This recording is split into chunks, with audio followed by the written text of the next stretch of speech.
Stadt Laufen, Sportshop Caro, Ricola, Trovanti, Keramik Laufen und Similor präsentieren den Fasnachtsumzug live aus Laufen.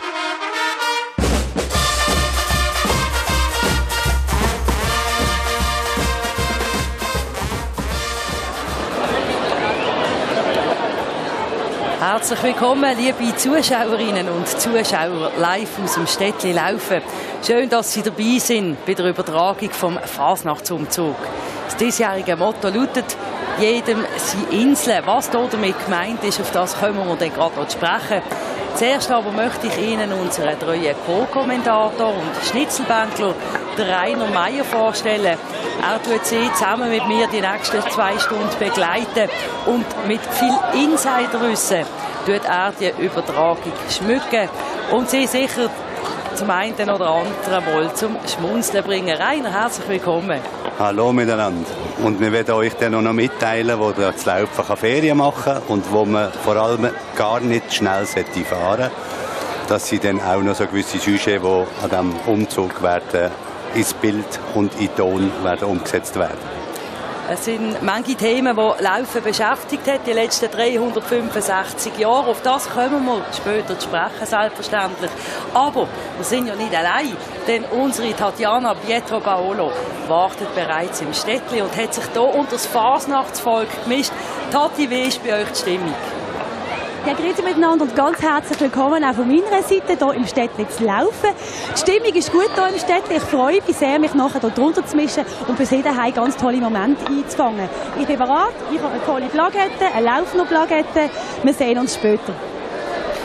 Kommen wir gerade auf die Plakette zu sprechen. Tatjana hat sie gezeigt im Bild. Es ist dort drauf ein Wackis, der auf einem farbigen Bänkli sitzt. Und eben das Motto ist «Jedem seine Insel». Rainer, was hat es zu bedeuten?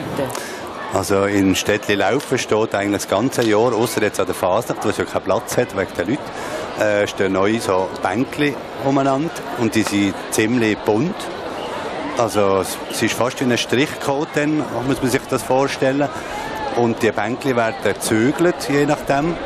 Einmal stehen sie oben im Städtli, einmal unten im Städtli. Und wenn sich einer ein bisschen ausruhen will, vom Shoppen oder wenn er zu lang sonst ein bisschen im Städtli gelaufen ist, kann er sich jeweils am Standort dort ausruhen. Und das ist nicht so gut angekommen? Es ist auf der Frage eben von der Ausgabe her, ich meine, das ist ein Kunstwerk. Es ist nicht einfach so ein Bänkli, wie man das so kennt, sondern es hat bestimmte Formen. Man kann darauf liegen beispielsweise. Nur musst du auf die Schweine haben, als du ins Städtli gehst, wenn es dann mal Platz hätte. Und wie gesagt, es hat auch etwas gekostet, weil ein künstlerischer Wert hat es auf jeden Fall. Ausser dass ich für mich persönlich meine, die Lauffarbe sind schwarz-weiß. Und jetzt kommt da so ein buntes Bänkli, das gibt ein bisschen Farbe in Städtli. Aber wie gesagt, das ist jedem seine eigene Ansicht zu sagen, ob ihm das gefällt oder nicht. Jedenfalls finde ich es eine glatte Idee. Und wenn der Fasnacht wieder rum ist, kann man dann die im Städtli mal selber anschauen. Die Fasnacht ist noch lange nicht rum, die fängt an, respektive die hat heute Morgen um 5 Uhr mit dem Morgenstreich angefangen. Das ist sehr traditionell hier in Laufen. Trotzdem kommen aber nicht so viele Leute. Wie war es heute, Rainer? So wie ich gehört habe, sind auch wieder nicht sehr viele Leute dort gesehen. Das sind ja meistens die Leute, die von den umliegenden Gemeinden von der Fasnacht kommen und dann direkt am Morgenstreich zu laufen. Und so wie ich gehört habe, hat es auch noch ein bisschen geregnet, was wir jetzt Gott sei Dank ja nicht mehr haben. Jetzt haben wir wieder Sonnenschein im Städtli, wie fast alle Jahre. Wir bestellen es natürlich dementsprechend auch so. Und eben, wie gesagt, dann haben wir noch ein paar Weizen und Kaffee auf vom 6 Uhr am Morgen an und dort geht man sich mal das erste Mal wieder verpflegen. Nach einer Nacht, wo höchstwahrscheinlich der Alkohol ziemlich stark geflossen war. Die Zuschauerinnen und Zuschauer hier im Städtli sehen eigentlich alle noch recht frisch und fit aus. Ich sage schnell die Route. Die offizielle Route fährt beim Bahnhof Kreisel an, dann geht es via Post und der Altenbruck zum Vorstadt Kreisel. Von dort steuert dann alles durchs obere Dörli. Auch das jedes Jahr ein Spektakel, wenn dann eben die Wege zu hoch gebaut sind und sie nicht durchkommen. Dann geht es die Hauptstrasse ab. Dort sind dann unsere 6 Kameras positioniert, so dass Sie, liebe Zuschauerinnen und Zuschauer, Zuschauer ganz genau sehen, wie die Sujets denn das Jahr umgesetzt worden sind und auch jeden Takt von der Gucke mitbekommen. Denn dann werden wir, nämlich wenn so eine Guckenmusik kommt, unsere Mikrofone zudrehen, sodass sie die Takt und die Musik ganz genau hören können. Ist das gut so, Rainer? Ich finde das gut und es ist auch ein bisschen Respekt an die Musikgruppe, dass man dann wirklich auch hört, was für Qualität was sie hier auf die Straße bringen. Und sicher auch bei den Floderifagen werden wir dann den Ton ausschalten. Das ist ja die einzige Pfeifenklicke, die wir zu laufen haben. Und die spielen auch dann das Städtli-Bänkli aus. Und ich bin jetzt schon gespannt, wie dann die Striche auf diesen Kostümen zur Geltung kommen. Es sind rund 51 Gruppen, die sich dieses Jahr angemeldet haben. Wir können also von einem grossen und farbenvollen Umzug ausgehen mit vielen verschiedenen Sujets. Rainer, jawohl, eben mit den vielen verschiedenen Sujets. Rainer, wann geht es los? Also ich denke, wir rechnen etwa vom Bahnhofkreis los, wenn sie starten, ca. 10 Minuten. Es kommt auch darauf an, das ist ein Gucken, der als erstes durchs Städtchen laufen, ob sie ein langsames Stück oder ein schnelles Stück spielen. Dann sind sie natürlich auch schneller voran. Aber so aus Erfahrung geht es 10 bis 12 Minuten, bis die erste Gruppe im Städtchen erscheint. Was hat denn sonst noch für Schlagzeilen gesorgt im letzten Jahr hier zu laufen? Wer sind die Gewinner und wer sind die Verlierer? Also der grösste Verlierer, den ich jetzt gerade aktuell weiss, ist sicher das Brigitte Boos gewesen, der gerne wieder in Landrat hat wollen und ist leider von einem 28-jährigen Parteimitglied übertrumpft worden. Sie hat ein bisschen zu bissen dran. Und, ich kann mich noch erinnern, im Räbeli früher habe ich mal das arme Schloss Brüttli gesungen. Ich glaube, ich könnte diesen Song wieder führen. Nein, sonst ist eigentlich eben jetzt auch, als wir 2 Stadtpolizisten haben. Einer allein reicht nicht mehr, um das Kästchen von der Stadt Laufen zu füllen. Wir haben einen Blitzer, der scheint alle Monate 4-mal im Städtli irgendwann steht. Es kann in einer Gasse sein, es kann in der Hauptstrasse sein. Und da ist ja Begegnungszone mit Tempo 20. Also jeder, der selber Auto fährt, weiss, wie schwierig es ist, 20 einzuhalten. Das stellt man hier gar nicht anstellen. Und auch wenn du schnell in die Metzgerei springen willst oder in die Bäckerei, musst du aufpassen, dass du nicht schnell segelst. Sonst hast du nämlich 3 Tage später sicher die Busse im Briefkasten. Also sind diese Themen einmal und dann auf das ganze Bauwesen zu laufen. Es wird ja überall mit gebaut und renoviert und man hätte gerne neu gebaut, hätte aber nicht können bauen. Das Stimmvolk hat Nein gesagt. Und ich glaube, dort war der Ursprung, als man gar nicht gewusst hat, wie kommt man denn zu dieser Baustelle an. Aber die hier zuständig sind in der Stadt, die wissen, was ich meine. Temperaturen hier zu laufen wunderbar, etwa 8 Grad, ein ideales Wetter für alle aktiven Fasnächtler. Absolut, also du schwitzt nicht, du frierst nicht, wir sowieso nicht, die hier schön im Warmen höckeln. Und die an der Sonne stehen, die können das richtig genießen, weil wir haben doch die letzten paar Wochen ein bisschen kalt gehabt hier. Und es hat zum richtigen Moment hat jetzt die Temperatur ein bisschen aufgetrieben, als wirklich Fasnächtler und Zuschauer einen wunderschönen Nachmittag können verbringen im Städtchen. Das sieht man auch hier bei diesen Hasen. Sie freuen sich, wenn es dann losgeht. Wie gesagt, in etwa 5 Minuten kommt dann die erste Gucke hier durchs Dörli. Es sind dann das Kleblausfäger. Ganz im Hintergrund hört man sie schon ein bisschen rusen. Kleblausfäger Gucke aus Grindel, die in wenigen Minuten hier durchs Dörli kommen. Und ich sehe, es hat ja recht viele Leute im Städtchen wieder. Ich war vorher noch schnell draussen und habe schnell abends zugeschaut zum Untertor. Dort stehen sie auch schon in 4-5 Reihen. Und das ist auch schön. Wir können jetzt das daheim im Fernsehen schauen eigentlich. Aber jetzt finde ich es viel toller, wenn die Leute im Städtchen sind. Und wir warten jetzt wirklich gespannt, bis es richtig losgeht. Gespannt sind wir auch, was Tatjana jetzt im Interview hat. Ja, jetzt fängt es gerade an mit der Guckenmusik, die kommt. Und hier haben wir ganz viele Kinder, die ganz tolle Kostüme haben. Wie heissen ihr? Cinzia, Leonie. Und was freut ihr euch, hier zu laufen? Was freust du dich besonders? Auf Fasnacht. Fasnacht. Was ist toll an der Fasnacht hier im Laufen? Schlagzeug. Schlagzeug. Und wo kriegt ihr das her? Aus dem Wagen. Giswagen. Aus dem Wagen. Was machst du denn, damit du etwas kriegst? Juhu! Juhu, was schreien da, um etwas zu kriegen? Hand aufheben, immer!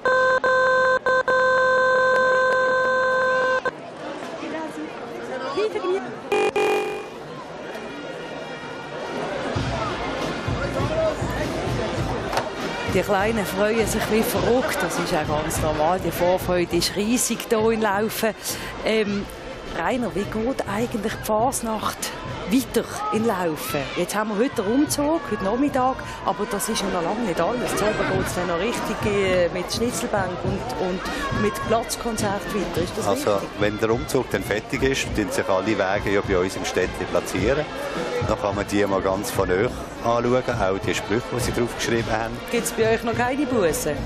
Nein, es gibt noch keine Bussen. Man muss also nicht blaue Zone, aber das gilt für die Fasnachtswege nicht. Die müssen einfach spätestens dann am 9 Uhr zur Nacht draussen sein, als das Städtchen wieder frei ist. Und von ca. 7:30 Uhr weg sind dann Schnitzelbänkler unterwegs. So, da sind sie also, Klapplausfäger, das ist eben die Gucken aus Grindel. Und es sind gerade mal 26 Mitglieder, die hier in dieser Gucke schranzen und Musik machen. Sonst haben sie gewählt, ein Sheriff mehr macht uns nicht weh. Das ist im Zusammenhang mit diesen 2 Stadtpolizisten.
Auf ihrem Zettel steht, wir haben keine Angst vor dem zweiten Sheriff, respektive damit ist der Stadtpolizist gemeint. Laufen setzt also auf die Sicherheit rein.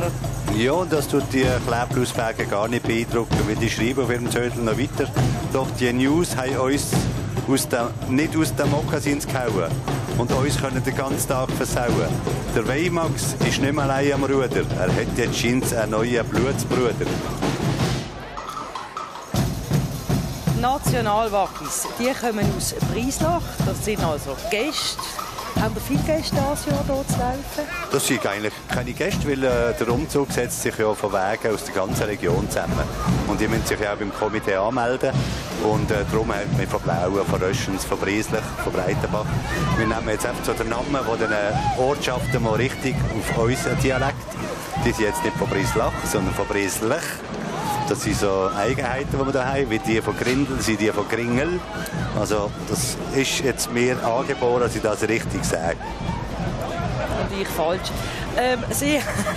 Sie haben zwischen Einbruch, Diebstahl und Überfall schreit das ganze Laufental. Was wollen Sie mit dem sagen? Ist viel eingebrochen worden? Es ist natürlich schon jetzt so in den letzten 2-3 Jahren ist das wirklich extrem geworden in den verschiedensten Gemeinden. Ich denke nicht nur bei uns im Laufental, auch Ettigen und Rodensdorf, Hofstetten sind ja jeden Tag mit Einbruchfällen beglückt worden und das ist hier nicht anders und ist auch jetzt in den letzten 2-3 Wochen ist das wieder ein bisschen ein Thema gewesen.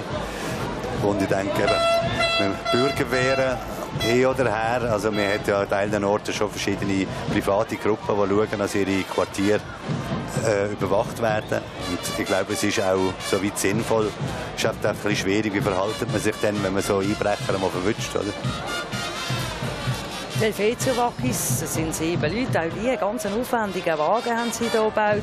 Und sie wollen den weißen Kontinent wenn sie retten. Was man hier ganz schön sieht, sind die Eisbären. Und hier sind bereits die nächsten. Das sind die Schwitzkästen. Das ist auch Gucken aus Laufen. Eine ganz spezielle Gruppe, weil sie sind nicht allzu viel, aber die Gruppe, die ist einfach irgendwie ganz speziell und das sagen dann auch alle anderen Guckenmusiker und sie nehmen eine ganz spezielle Frau aufs Korn. Sie ist nämlich unsere Mama Kern vom Kaffee Kern.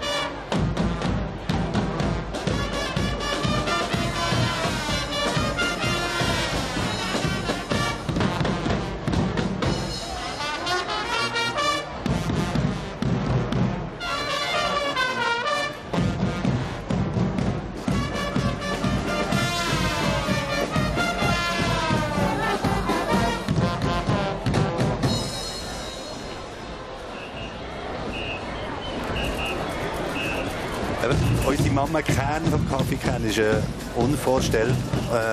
Etwas, was man sich nicht mehr vorstellen kann, wenn es die Mama Kern nicht mehr gäbe. Oder? Nur schnell hat es ein bisschen gleich. Haben Sie es wahrheitsgetreu nachbauen? Gut, sie ist meistens schlecht frisiert. Sie zeigt gerne noch bei, trotz dem hohen Alter. Hat so verschiedene blaue Punkte drauf, aber das gehört halt dazu. Nonsenswaggis, wie sind erst die durchs Dörrli gekommen, die jetzt hier im Anmarsch sind? Die haben alle abbauen und wieder aufbauen.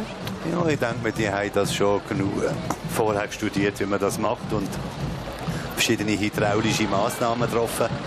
Und so wie es aussieht, sind sie gut durchgekommen. Sonst hätten wir jetzt schon wieder ein Loch im Umzug. Also das haben wir nicht, das wollen wir ja nicht. Das ist immer ärgerlich für die dann hinten dran laufen. Wobei sie haben natürlich den Überblick. Sie stehen gerade auf 2 Wachtürmen, wie der hier siehst. Und das ist auch ihr Sujet, Hili-Billi-Wach. Steht hier, sie bewachen Röschens. Und haben eben gerade auf diesen 2 Wachtürmen, die sie auf ihren Wagen gebaut haben, haben sie hier die Übersicht. Auch hier geht es wieder ums Thema Einbrechen, oder? Weil wenn man von Röschens vom Kall oben runterkommt, steht einmal ein Wachturm und unten im Dorf einen und siehst ganz genau, wo irgendein böswilliger Einbruch stattfindet. Und sie nennen sich ja selber Ingerwäldner. Also das ist ja wie so ein Hochsitz. Und die sehen eigentlich alles, was zu Röschens will. Und jetzt schauen wir, was Tatjana ist. Sie ist gerade hier auf diesem Wagen. Hallo Tatjana, wie ist denn dort die Stimmung? Hallo, ich bin hier bei den Nonsenswaggis. Ja, ich weiss nicht, ob das eine gute Idee war, hier offen zu gehen. Eine wunderbare Aussicht haben wir. Jetzt will ich natürlich wissen, wie lange es euch gibt. Sie sind am Konfetti vorbereiten für mich. Hilfe. Dankeschön. Super, ich freue mich. Excuse, ich würde gerne ein Interview machen. Wie lange gibt es euch schon? Seit dem 99 geht es uns. Und wie lange machst du schon mit? Ja, seit etwa 5, 6 Jahren schon. Und wie sind die Vorbereitungen? Wie lange braucht ihr, um den Wagen vorzubereiten? Bauen. Also recht früh. Ich glaube, die Leute haben es verstanden. Ich habe jetzt nicht so viel gehört. Ab am Oktober. Gut, ich danke dir vielmals, dass wir raufkommen. Viel Spass.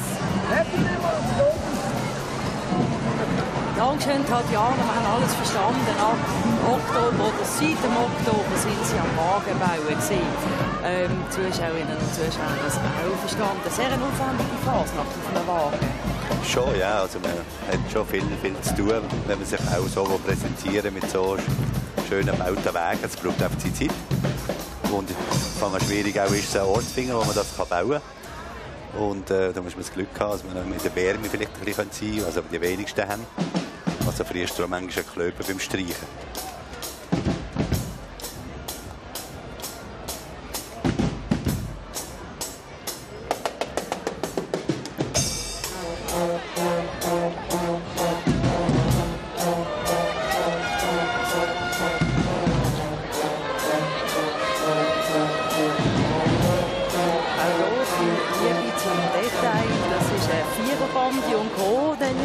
Fußgänger mit Velo aus Liesberg. Es waren im Ganzen 3 Leute gewesen, aber auch die haben sich unheimlich viel Mühe gegeben, für den Umzug hier heute zu laufen. Vielleicht auch, wenn sie im Fernsehen kommen, haben sie sich besonders Mühe gegeben, wer weiss. Ja, und sie haben noch ein bisschen Text geschrieben, von Schönenbuch bis Ammel, von Bölchen bis zum Rhein. Das Geschichtli von der Fusion ist ausgeträumt und für Jahre vorbei.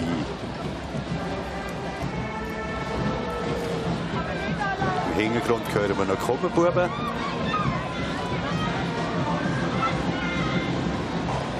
Da sind wir jetzt bei den Haxenwaggis. Auch Sujet Fusion. Basel-Land und Basel-Stadt im Duell wie im Wilden Westen. Wir die einfach weiter fest. Und das geht uns sozusagen nicht an. Und sie haben speziell ein bisschen auf dem Kicker, weil wir sie scheinbar einmal verwechselt haben. Und sie sind eitel ein bisschen, die Klicken. Ich verstehe es auch. Ich würde mich auch ärgern, wenn ich übersehen wird oder etwas falsch erzählt wird. Also wir uns hier ganz herzlich bei ihnen entschuldigen. Und sie haben hinter dem Wagen haben sie noch ein 9,5. Also der Wagen ist Nummer 9 und hinten kommt noch ein 9,5. Die haben mich vor dem Umzug noch schnell überrascht, weil wir es ja nicht vergessen zu erwähnen. Nicht, dass dann sie auf einmal auf mich loskommt und nicht der Hauptwagen. Und weil eben kein Stau ist, sind wir hier schon beim Nummer 10. Und das sind Hopfenwaggis. Das ist ein Wagen aus Röschens mit im Ganzen 7 Leuten drauf. Auch Sie haben ein Sujet. Wir sind über 40, immer noch frisch und knusprig, aber gleich nicht ganz backen. Was wollen Sie mit dem sagen? Also da müsste jetzt Tatjana fast ein bisschen einspringen, um uns genau zu sagen, was sie da meinen. Also wir haben es nicht herausgefunden, auch nicht auf den Zettel. Oder Sie haben gar keinen Sie Zettel, haben gell? keinen Zettel. Genau. Es ist auch ein bisschen schwierig mit diesen Zödeln. Man kann ja nicht den ganzen Zödel vorlesen, für das haben wir einfach zu wenig Zeit. Darum wäre eigentlich so 4 Ziele prägnant, die wäre eigentlich von Vorteil. Aber meistens sind es eigentlich schon fast 10, 16, 20 Ziele. Ich probiere jedes Jahr so gut wie möglich die besten Verse rauszunehmen, damit ihr am Fernsehen auch ein bisschen hören, was sie hier geschrieben haben. Apropos hören, es kommt wieder eine Guggenmusik. Sind das die Angefressenen oder Angefressene? Sie sind 32 Leute ins Laufen. Die machen sicher eine tolle Musik und da hören wir jetzt einen Moment zu.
Hier haben wir die Hammerwaggis mit 8 Mitgliedern.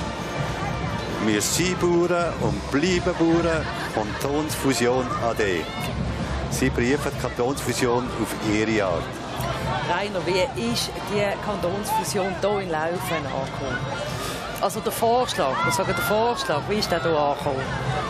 Also gut, ich meine, wir haben uns ja immer ein bisschen bei den Radiosender rumgelost. Und da hat ja dort viel davon geschwätzt, dass es eigentlich ja nur geht, Basel-Stadt zu finanzieren. Und ich, wo ich jetzt nicht mehr hier zu Laufen im Basel-Land wohne, jetzt im Solothurnischen Teil bin, habe dann noch gesagt, ja, eigentlich ist schon, man hat vom Stadttheater geredet, man hat von verschiedensten Sachen geredet, wo man Geld investieren könnte, wie der Kanton Basel-Land ja von gewissen Institutionen zu Basel auch profitiert. Aber das kommt natürlich, wenn es um Geld geht, das kommt nicht gut an. Und ich glaube, es ist nicht darum gegangen, dass man die Fusion prinzipiell ablehnen will, sondern man will sie finanziell nicht tragen.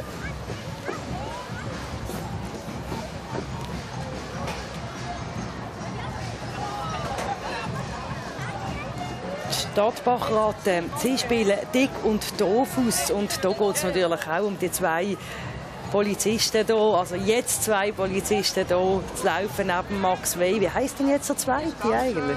Das ist ein Herr Christ. Also das ist nicht die Konfession, der heisst er so. Und er ist dick und doof, kennt man ja vom Film her. Das ist, der eine ist der Dicke, der andere ist der Dünne und der Doofe. Und ich sage, vom Gewicht her ist der Max wohl ein bisschen schwerer als der Herr Christ. Aber der Herr Christ bringt hier ein gewisses Volumen in seine Uniform. Aber dann wissen wir also, wie die Rollen hier zu laufen verteilt sind. Ne? Also Die haben praktisch eine Liegenschaft. Der eine liegt an der anderen Schaft.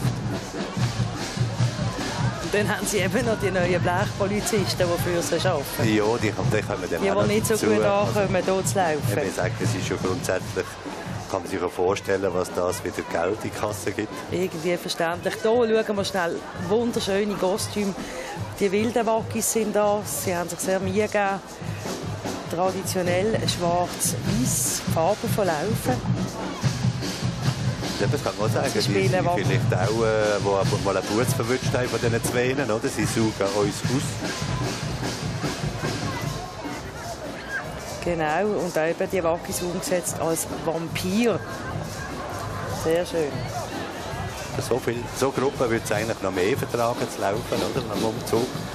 Weil es gibt immer so eine Auflockerung, es ist so ein riesiges Gefährt. Man kann wirklich sonst wunderschön ausspielen, man kann zu den Leuten gehen. Die Wellenstädter kommen jetzt auch gerade zu den Leuten. Die spielen den Sommer 2014, wo gar keiner ist, gesehen aus. Und sie sind schon grün und schimmelig vor lauter Regen, die Arme. Rainer, was ist die erste Fazit? Wie findest du, sind die Züge genug bissig in diesem Jahr oder könnte es noch ein bisschen bissiger sein? Ich sehe jetzt schon sehr vielfältig, abgesehen von den 2 Stadtpolizisten, die jetzt im ersten Teil vom Umzug ziemlich drankommen. Aber ich kenne die anderen Züge und es ist sehr vielfältig.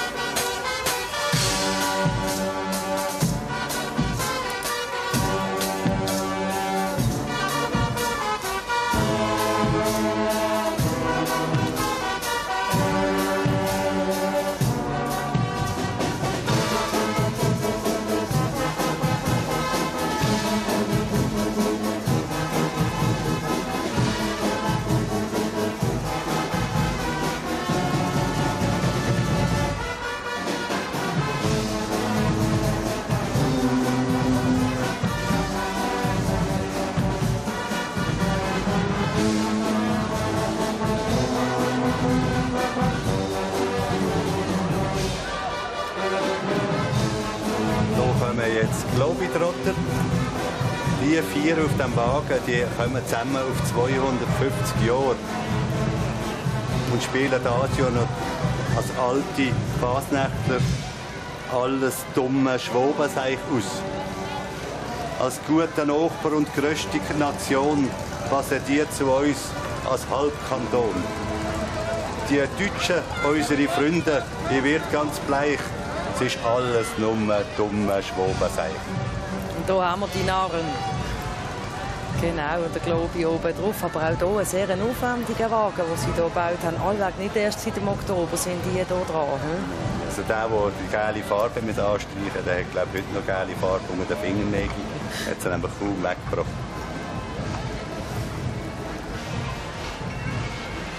Das sind geschwellte Wackis oder geschwellte Gliederwackis und sie sind aus Walen. Und sie haben 70 Jahre Bob also Hop. Was wollen Sie damit sagen? Bob Marley nehme ich an, der 70 geworden wäre. Das ist der Bob Marley. An der Farbe. Und was bei Ihnen noch beträchtlich ist, Sie organisieren jedes Jahr nämlich einen Flohmarkt, damit Sie die Finanzierung von der Kinderfasnacht in Walen durchführen können. Da kommt einiges rein an diesem Flohmarkt. Ja, es ist ja die einzige Clique zu Walen. Und die schauen wirklich auch, dass der Kinderumzug durchgeführt werden kann. Und ich muss sagen, es ist jedes Mal auch eine glatte Sache von den Leuten, die dort schon schauen. Und das ist auch dann für Wahlen ist das Highlight am Samstag Nachmittag. Es raucht nicht einfach ein bisschen zu wenig jetzt hier bei diesen Geschwellten. Oder? Normalerweise hat man, weiss man ja, der Bob Marley hat gerne mal ein bisschen gekifft. Aha, ja. Wie der hier wie wenn es wüsste, also muss ich es finden. Genau, leicht heim. Aber sicher zufrieden. Ja, ja. Und die mit der Larve sind, die kenne ich auch alle. Und dass sie eigentlich ganz glatt sind.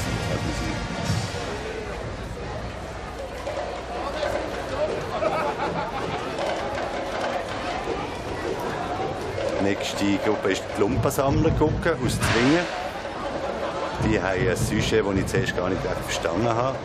Das heisst Samurai, das weiss ich noch, was das ist. Aber dann machen sie Samurai. Jetzt hat man einfach noch herausfinden, was das heissen soll.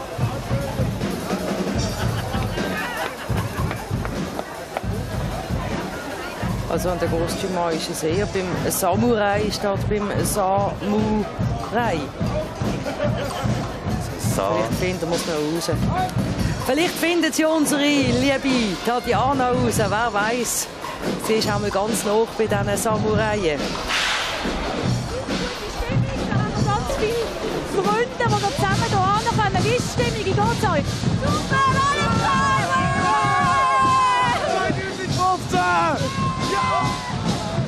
Wie gefällt euch Laufen Fasnacht? Super, das ist geil! Die beste Fasnacht! Tschüss! Also noch viel Vergnügen!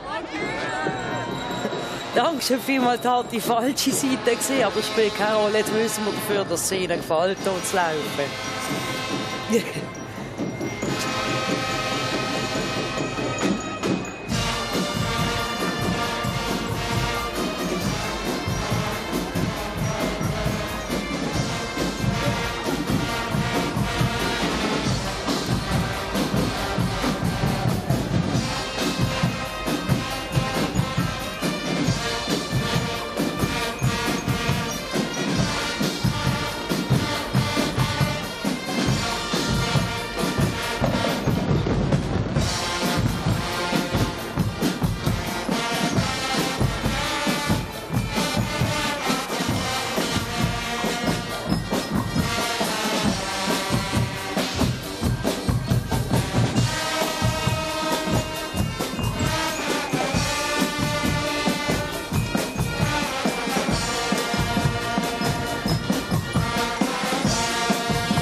Auch wenn wir nicht genau wissen, was sie eben ausspielen. Auf jeden Fall spielen die sie sehr gut, spielen die sie sehr schön. Es ist schon fast wie ein Musikverein, Rainer.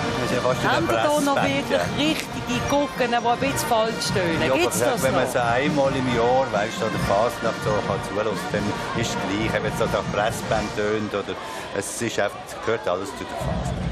Die Dame hier erfreut sich über Geschenke von den Rebenwackis. Sie sind aus Laufen und ihr Sujet ist Laufen baut schöne Sachen, ganz schöne Sachen.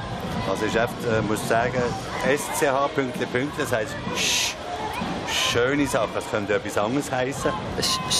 Ja, und wir haben ja gewisse Baumängel festgestellt. So beispielsweise gerade so beim neuen Feuerwehrmagazin.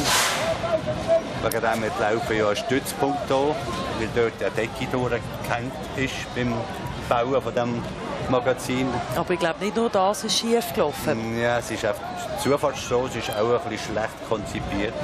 Man hat auf die Wellen, als man die Brücke am gleichen Ort wieder anstellen, wo sie war. Die haben wir zuerst abgerissen. Und am Schluss hat man festgestellt, dass man mit einem grossen Feuerwehrwagen fast nicht um die Ecke kommt. Also wir entschuldigen uns schon im Namen der Feuerwehr, wenn die Feuerwehr mal ein bisschen zu spät kommt. Sie haben ein Problem gehabt, dann dort um die Ecke rumzukommen. Es darf einfach nicht so fest brennen. Dann. Und nicht schnell. Die Luftheulerwaggis sind mit einer grossen Räppli, respektive hier sagt man Konfettikanonen unterwegs. Auch das ist natürlich auf jedem Wagen nicht wegzudenken, so eine Konfettikanone.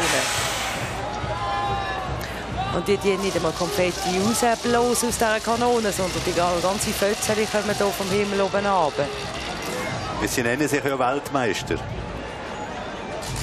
Wir sind Weltmeister. Schweizer Persönlichkeiten, die einen Weltmeistertitel verdient hätten. Wir Schweizer sind ja in den verschiedensten Belangen Weltmeister. Jetzt müssen wir das mal ein bisschen genauer anschauen und wird man vielleicht auch herausfinden, in welchen Belangen vor allem. Also Alpin habe ich schon mal gesehen. Snowboard auch. Vielleicht sind sie ja auch Weltmeister in der grössten Konfettikanone. Es ist ja bekannt, dass die Lufthühler die grösste Apparat haben drauf. Und jetzt haben sie sogar noch fertig gebracht, das mit grösseren Papierschnitzeln zu füllen. Eben genau. Also, Da reden wir nicht mehr von Konfetti. Ins Guinness-Buch mit der grössten Schnitzelkanone.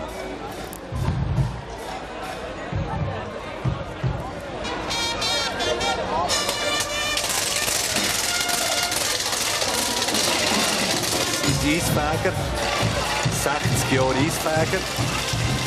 Ja, wenn ich hier an die alten Zeiten denke, mit Churchill, Krusi, Gerold, Uli und Gonzo. Das sage ich jetzt von mir aus, weil so einen Esen kennengelernt vor etwa 40 Jahren, als ich das erste Mal dort mit ihnen auf den Wagen.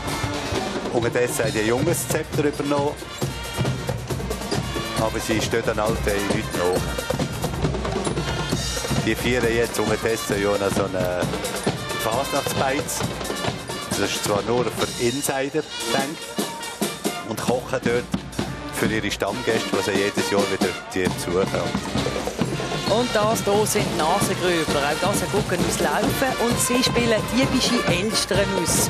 Und irgendetwas ist hier gegangen zu laufen. Irgendwelche Gross- oder Landräte haben sich hier bereichert. Was ist da genau passiert? Es waren ja die Landräte gesehen, also das Liestlernen. Sie sind ja nicht die von uns glücklicherweise nicht in Laufen. Sie sind nicht die von uns gewesen, die sind alle von unten raus. Dort macht man so Sachen, oder? Und das sind jetzt alles verkleidete Landratsfinanzdiebe. Aber wir wissen auch, unter diesen Larven verbirgt sich auch der richtige Stadtrat. Ja, wir wissen nur nicht, welches Instrument. Also er hat, glaube ich, ein Trümmerli. Sie nehmen hier ein paar Fersen auf, wo man weiss, welcher Elster ist halt ein Dieb. Alles, was glänzt, wird gestohlen. Sie haben über das Schulhaus vom Serafin haben sie noch einen Vers. Die Kinder vom Serafin, die bluten. Das ist vom Schulweg, könnte man vermuten. Ein Platz ab hier, ein Platz ab dort. Die Eltern sind empört. Ein richtiger Pausenplatz ist das nicht. Aber die Hauptsache, die Architektur ist ein Hit. Da geht es jetzt ein bisschen darum, weil der Pausenplatz vom Schulhaus vom Neuen ist sicher ein Stolperstein. Dort hat es wirklich Absätze drin, wo jedes kleine Kind überstülpern kann. Und da haben viele Eltern reklamiert, dass man das ein bisschen verbessern könnte, weil es oft unfallgefährlich wäre. Aber bis jetzt hat die Stadt darauf gar noch nicht reagiert. Und da freuen sie sich über eben den Fusionsgedanken, der gestorben ist. Das sind die scharfen Hüpfer-Waggis. Sie reden hier von 4 Leuten, aber das tut mit diesem Wagen ist recht voll. Wahrscheinlich haben sie noch die Jungmannschaft dabei. Also das ist halt schon jetzt, wenn man eine Süsche überlegt, die man nehmen will für die Fasnacht, muss man das relativ früh entscheiden. Und dann ist natürlich die Fusionsabstimmung relativ früh gesehen. Und unterdessen hat sich einiges Neues als Sujet ergeben in den letzten 3-4 Monaten des Jahres. Aber wenn man sich dann mal festgesetzt hat und sagt, wir machen das, dann zieht man es dann auch wirklich durch. Und eigentlich redet ja heute fast niemand mehr über die Fusion.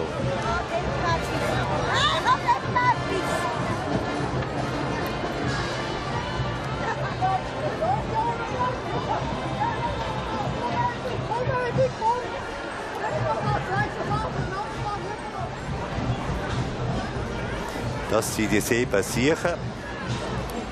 Die sind aus Breslau. Sie haben das Motto Baustellenchaos. Ich glaube, das weiss jeder, der von Zwingen auf Breitenbach oder umgekehrt muss fahren jeden Tag, was das für eine Katastrophe war letztes Jahr oder ich glaube immer noch ist, wo es zum Teil 3 verschiedene Ampeln hatte in einem Abstand von 5 Kilometern. Da ist aber fast eine Stunde einrechnen, für Breitenbach auf Basel zu fahren. Und heute, wie ist die Situation? Eben, ich war jetzt schon eine Zeit lang nicht da, aber so viel als ich weiss, ist die Strasse noch nicht ganz ausgebaut. Die letzte Etappe steht noch an. Und nebst dem haben sie dort aber noch Wasserrohrbrüche, wo sie irgendwie ein falsches Rohr anzapfen, wo auf einmal die Leute von der Gemeinde müssen das Wasser beim Brunnen holen, wie zu Kaiser Augustus Zeiten. Also ich glaube, Breslacher haben sich letztes Jahr einen fast nur geärgert.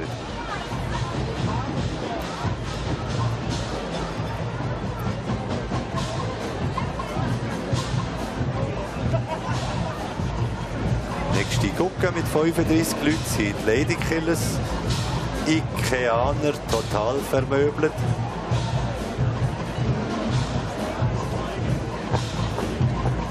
Also ich habe schlechte Erinnerungen an Ikea. Ich denke, wie viele Schrauben ich schon verschraubt habe in die Scheibengestelle. Und die geärgert hast. Ja. Nachher. Aber das Interessante bei den Ladykillers ist doch, dass sie die Fasnacht mit einer Halloween-Party finanzieren. Da muss einiges in diesem Fall umgesetzt werden, dass sie nachher die ganze Fasnacht mit dem finanzieren können. Und nebenbei machen sie ja noch am laufenden Weihnachtsmarkt mit und haben dort ein Raclette-Stübli. Und wenn man das gut angeht und genug Leute kennt, die man einladet dann auch an die verschiedenen Anlässe, dann spielt schon ein bisschen etwas ins Kessel. Ja, wenn wir denken, es sind doch 35 Leute. Jeder hat da irgendwie 10 Leute als Entourage. Dann sind es dann doch genug, um die Fasnacht dann zu finanzieren. Ja, und gute bei ihnen Idee. ist ja auch das Kostüm, die Larven, die gemacht werden.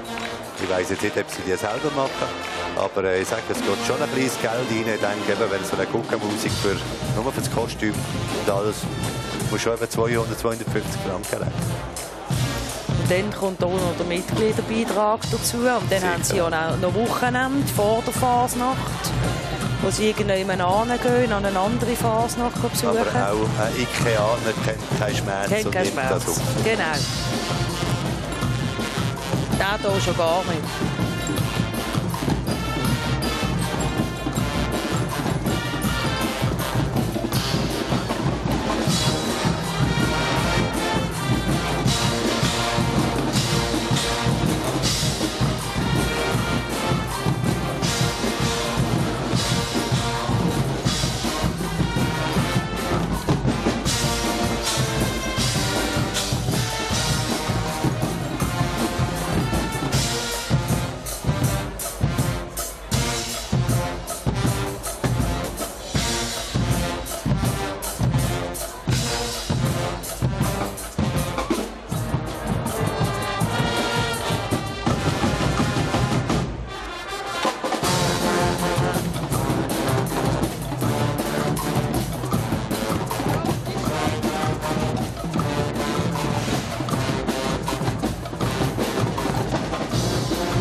Bevor wir hier zu viel über die Städtli-Stürmer verraten, die es seit 2005 gibt, hoffentlich geht nicht einer gerade noch runter, hören wir alle zuerst Tatjana zu. Wahrscheinlich steht sie dort oben für ein Interview. Jawohl! Sie haben 10-jährige Städtli-Stürmer, ich habe schon eine Blume gekriegt. Jetzt muss ich auch wieder ein Interview haben, jetzt sind sie wieder anders beschäftigt. Wie haben ihr euch vorbereitet? Was spielen ihr aus? Wir sitzen hier oben auf einem Bänkli, oder stehen auf einem Bänkli? Wir stehen auf einem Bänkli. Bänkli, 10 Jahre Städtli-Stürmer, Bänkli gleichzeitig. Die Kantonalbank hat jeder Gemeinde ein Bänkli geschenkt für 150-Jährigen. Und wir haben auch Jubiläum, das heisst, wir haben das eigene Bänkli. Super, da steht eben auch auf dem Zettel, die Bank macht der Gemeinde ein Geschenkli. Doch wir haben unser eigenes Bänkli. Da sind wir drauf. He? Genau. Was macht ihr heute noch? Nachher? Nach dem Umzug, nach dem zweiten Durchgang, stellen wir den Wagen ins Städtli. Da kann jeder vorbeikommen. Wir sind grosszügig. Wir haben für alle etwas. Also, die Leute daheim können noch vorbeikommen, in diesem Fall. Okay, viel Vergnügen, danke. Gut, das haben wir gehört. Danke für die Einladung. Wir sind etwa 30 Leute und kommen dann noch vorbei. Sie spielen auch das Motto von der diesjährigen Fasnacht aus mit diesen farbigen Bänkchen. Auch hier sehr schön dargestellt. Du siehst auch die Farben, die ich gemeint habe. Genau, kunterbunt. Kunterbunt. Statt schwarz und weiß. Genau. Hier sind wir bei den Alpenrösler Wackis. 8 Leute sind hier drauf. Das Sujet ist an die Wurst, kommt der Zipfel. Und wir wissen ganz genau, was sie hier meinen mit dieser Wurst. Das ist die Conchita-Wurst natürlich, die sie hier ausspielen. Auch sie haben das toll umgesetzt. Sie gleicht ein bisschen. Wie Phönix aus der Asche. Stehen sie da. Das ist auch wieder mal ein glattes Sujet, das nicht wo du wirklich hast, ein bisschen studieren und sagen, was machen wir? Und sie haben wirklich das Gefühl, also, die Conchita Wurst, das ist doch jetzt genau die, wo man super Kostüme machen kann, super Laden machen kann und die auch noch ein bisschen ausspielen kann. Es ist nicht gelungen. Es ist schade, dass sie nicht singen. Aber da sind sie, glaube ich, noch ein bisschen zu wenig. Es wäre noch direkt mit einem Megafon. Vielleicht fürs nächste Jahr dann. Also, das Städtli ist voll. Also nicht das Städtli ist voll, sondern es hat einen Haufen Leute im Städtli. Der Petrus ist ein Laufner, sagen sie hier. Genau. Ich hoffe, dass oben stimmt nicht mehr, dass wenn auf der Landschaft schön Wetter ist in Basel, dann 3 Tage Wüst ist, aber wir können ja nicht auf das gehen. Auf jeden Fall Temperaturen ideal mit etwa 8 Grad und trocken. Da schwitzt man auch nicht so dermaßen unter dem Kostüm. Da haben die aktiven Fasnächtlerinnen und Fasnächtler haben's tiptop bereicht. Da sind wir jetzt bei der Hornvierzunft aufs Friedlich. 30 Jahre feiern sie. Sie haben auch ein Jubiläumskostüm an. Viel Herzblut. Und wo jetzt unsere liebe Tatjana können sein, das sagt sie uns jetzt, glaube ich, gerade selber. Tati, wo bist du? Wir haben ein kleines Interview, und zwar mit den beiden Stadträten, der Patrick Stähli und der Thomas Hofer und der Stadtpräsident, der Alex Imhof. Und was bedeutet Laufen auf Fasnacht für euch? Sehr viel. Es ist die 3 Tage Ausnahmezustand, oder? Es ist Kultur vom Feinsten. Und was ist eure Aufgabe? Also an und für sich der Stadtrat, jetzt, wo wir zuständig sind für Beizenbewilligungen, für die Beizen, die wir hier haben, geht es ein bisschen darum, zum Schauen, erfüllen die das, was sie gesagt haben, also eine gute Sache, gibt es etwas zu trinken, etwas zu essen, sind alle verpflegt. Ihr habt ja ein Radar hier im Städtli, gell? Gibt es denn auch eine Geschwindigkeitskontrolle für den Umzug? Ja, soweit ich weiss, gibt es eine Umzugskontrolle, respektive eine Radarkontrolle, weil schlussendlich es ist eine Begegnungszone und auch die Fasnächtler dürfen nicht schneller als 20 fahren. Also wenn ich jetzt durchrennen ganz schnell, dann würde ich geblitzt werden? Ja, da würde man vermutlich ein eigenes zudrücken, aber ich denke, das wird nicht länger. Was gibt es Neues dieses Jahr? Hoppla. Neues dieses Jahr ist vor allem das Bänkli, oder? Das ist jetzt, mein vorher gesehen, Wagen durchfahren, das ist das Top-Thema. Bänkli, das Parkierungsflächen wegnehmen. Wie sind ihr so unterwegs die nächsten 2,5 Tage? Ja, wir machen jetzt nonstop Fasnacht, das ist ganz klar. Morgen am Montag geht es wieder weiter, gehen wir in die Behindertenwerkstatt am Nachmittag, Kinderumzug und so oben Weiberfasnacht. Dienstag am Umzug. Super, danke schön vielmals, dann genießen die Fasnacht noch. Wir machen jetzt weiter und machen weiter Party. Merci zusammen. Ja, so schön, wie sie geschmückt sind mit Perücken, und angemaltem Gesicht, können sie schon Party machen. Dort zu laufen, die Stadträte eben noch, sind noch aktiv. Die sind aktiv, ja. Der eine hat sich jetzt ein bisschen zur Blondine mutiert. Aber das ist jetzt die Naturfahrt. Passt auch ein bisschen zum Sujet, das sie haben, die Elstern. Da könnte ja noch mal ein Elster kommen, der das geile Kopfteil mal stehlen. Und was der Alex Imhof, der Stadtpräsident, ausspielt, hast du das herausgefunden? Er ist in der gleichen Gucke wie der Patrick Stähli. Auch ein Elster. Und hat sich ein bisschen anders geschminkt. Das sind Gaudi-Buben aus Blauen. Sie spielen Formel E aus. Auch hier kann man sich die Frage stellen, was ist die Formel E? Also sicher mal Rennfahrer. Ich weiss gar nicht, dass das Blaue oben eine Rennstrecke hat. Du meinst, das E steht nicht für 1? Wäre es einfach, hä? Wäre es einfach, Sie haben sich auf jeden Fall am Donnerstag ein bisschen eingetrunken. Beim Toni im Kreuz des Blauen. Ein wirklich noch urständiger Wirt. Einer der wenigen, die wir noch haben in der Umgebung. Wir reden jetzt von Laufen. Aber du gibst gerade ein gutes Stichwort. Im Laufen, das ist ja all Jahr ist das Thema gewesen, das Beizensterben hier im Städtli. Dieses Jahr hat es bis jetzt noch kein Glück thematisiert. Ist es besser geworden? Es ist eigentlich sozusagen immer noch gleich. Oder ein bisschen besser ist es geworden. Ein Restaurant hat jetzt wieder aufgemacht unterdessen, am Bahnhof, das Bahnhofbuffet oben. Das Lämmli nebendran ist leider noch zu. Es hat jetzt im Frühling scheint es wieder unter Walliser Wirt-Ehepaar wieder aufgehen. Die Frage ist, ich hoffe, sie haben ein bisschen länger durch als die letzten Wirte. Aber sonst eigentlich allgemein sind eigentlich die beiden, die letztes Jahr waren, sind immer noch da. Aber es ist halt schon nicht mehr so einfach heute. Eben richtig schön mit runterzukommen. Es braucht ein Konzept. Man muss sich überlegen, wie viel Personal kann ich einstellen. Ja, es zählt sich einfach alles. Die Präsenzzeit von der heutigen Wirte ist immens. Aber man kann einfach nicht mehr wie früher auf 3-4 Personen anstellen, die das Ganze ein bisschen übernehmen. Man muss heute fast vieles allein machen. Hier die Millennium-Markis, sie fordern allweg auch ein Konzept. Sie sagen, lieber Selfies verschicken, statt ein Stadtbild entwickeln.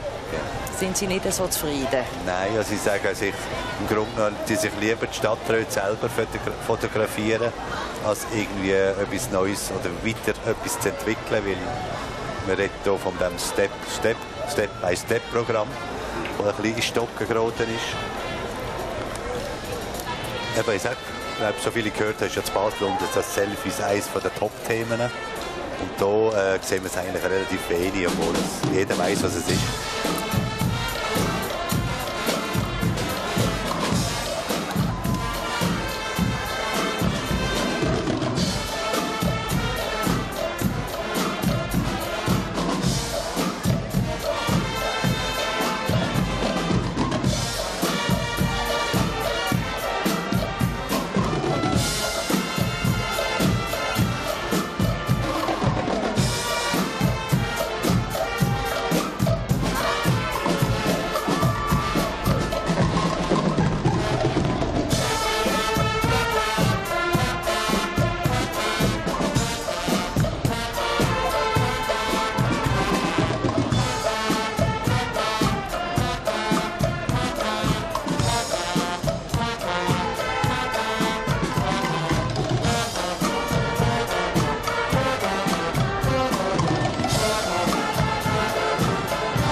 Wir setzen uns die Kronen auf, sagen sich die Heimatwaktis aus Breslau. Sie feiern ihr 10-jähriges Jubiläum und setzen sich auf ihrer Ruine die Krone auf und haben dazu ein Königswand als Kostüm. Jetzt hat auch das Laufental ihren König.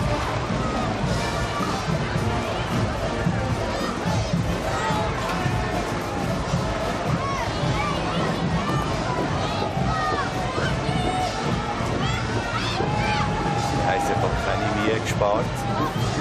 Sicher auch nicht einfach, die Türme auf das Weg zu bauen. Sicher auch nicht einfach, so durchs Dörrli zu kommen. Ja. Aber eben mittlerweile werden sie auch, solange wie die schon unterwegs sind, mittlerweile werden sie auch die eigene Technik haben. Das Lego-Prinzip. Zum Auf- und Abbauen. Ja. Mhm. Aber schon auffällig, die Wege sind nicht mehr so riesig, wie man es auch schon gesehen hat. Ich glaube, wir haben einen gesehen, der jetzt so relativ hoch war. Die anderen sind alle eigentlich so konzipiert, dass sie genau durchs Dörrli durch mögen. Du hast völlig recht, weil magst du dich erinnern, vor ein paar Jahren noch, ist das ein riesen Spektakel gewesen.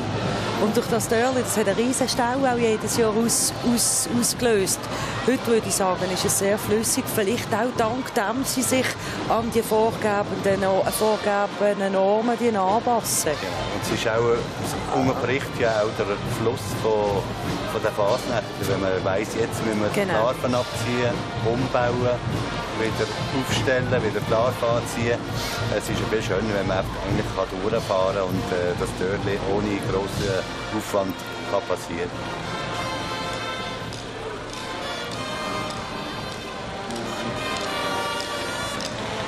Das ist keine Elektrosigarette, die er im Maul hat.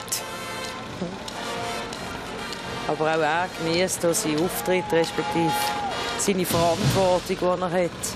Wie ist das, zu laufen? sind die Wege, werden da auch Vorschriften gemacht, dass sie so und so tief sein müssen, damit nicht ein Kind oder irgendjemand drunter kommen kann? Haben da auch Vorschriften? Oder dürfen wir hier noch machen, wie man will? Die Wege werden ja alle abgenommen von einer Person, die auf die Sicherheitsnormen verfasst hat. Und es müssen auch alle sämtliche Räder und so oder von den Traktoren müssen auch eingehüllt sein, als dort wirklich niemand drunter kommen kann. Ganz ausschließen kann man es. Man kann so viel Sicherheit einplanen, wie man will.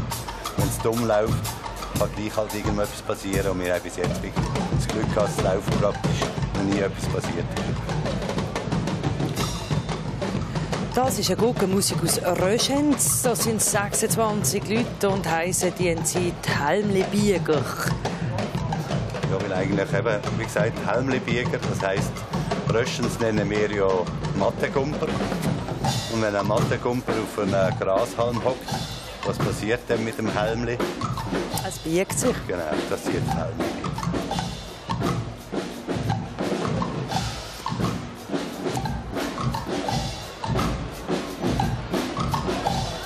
Der letzte waren wir in Hamburg oben. Dort findet auf der Alster gerade jetzt das Musical statt, der Lion King.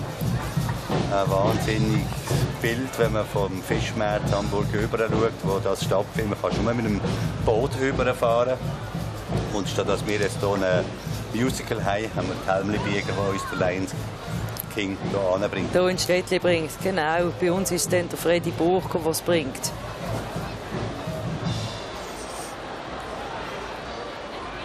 Angezapft ist, sagen sich dieses Jahr Zackrat-Klicken.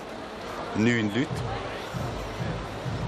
Da reden sie aber vom Wasserrohrbruch und gar nicht vom Bier. Das ist auch wieder, zu Brieslach ist eben das passiert, dass wir auf einmal die Häuser kein Wasser mehr hatten. Dann haben wir sich mit am Dorfbrunnen verpflegen. Aber ich denke mir eben, sie spielen jetzt wohl das bayerische Motto «Angezapft ist aus». Aber es hat ja mit der Wasserleitungsanzapferei in Brieslach zu tun. Aber ich denke, sie zapfen dann so oben noch ein bisschen etwas an. Hier wunderbar mit dem Dorfbrunnen eben und die Bauarbeiter hier auf diesem Wagen. Sie sind aber genug, es sollte eigentlich schnell behoben sein, der Wasserrohrbruch. Aber es ist eine gewisse Zeit gegangen, bis dann wirklich wieder alles normal gelaufen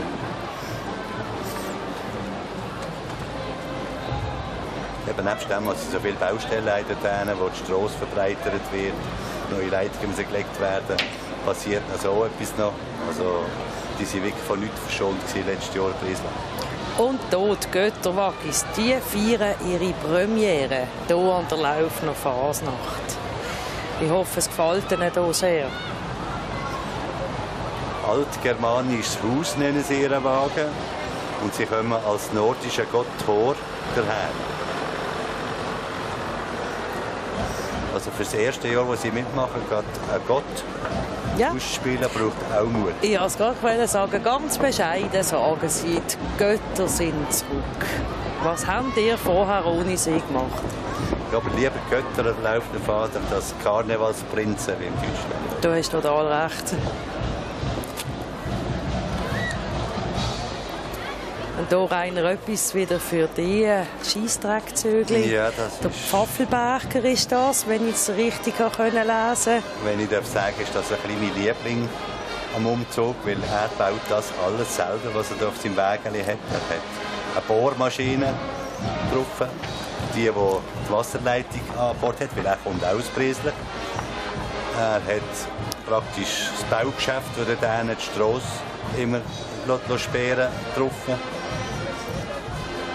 Der Dreck, der wieder weg muss. Er kommt eigentlich fast schneller vorwärts, als er eigentlich durch den Sommer mit dem Auto vorwärts kommt. Wo er nicht so schnell war, ist beim Sujet. Das schreibt er nämlich ganz locker. Sujet, das kommt dann noch. Das hat er mir unterdessen geschickt. Was spielt er aus? Eigentlich ist es einfach die grosse Baustelle Brieslach. Man sieht es. Ja. Dezember gesprengt. Der Piperi hat ins eine gelenkt. Das ist das Baugeschäft, das er baut.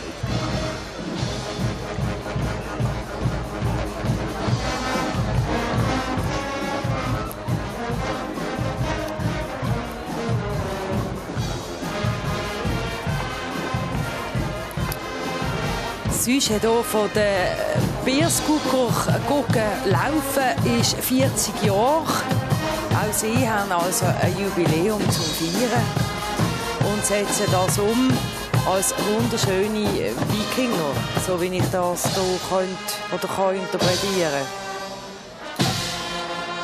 Ja, wir haben dort einen Film gesehen, den Trickfilm gesehen, Vicky und die starken Männer. Und so ist es jetzt auch bei ihnen. Und einer, der die Gucke gegründet hat, der ja aus der abgefressenen Clique entstanden ist, Beat Nussbaumer, der ist jetzt schon 30 Jahre dabei. Und der hört jetzt auf und auf ihrem Zödel machen sie eine schöne Hommage an ihn, weil er wirklich von Anfang bis jetzt eigentlich immer dabei war und maßgeblich beteiligt ist, dass die Gucke immer so gut auftreten können.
Schurkenbandi.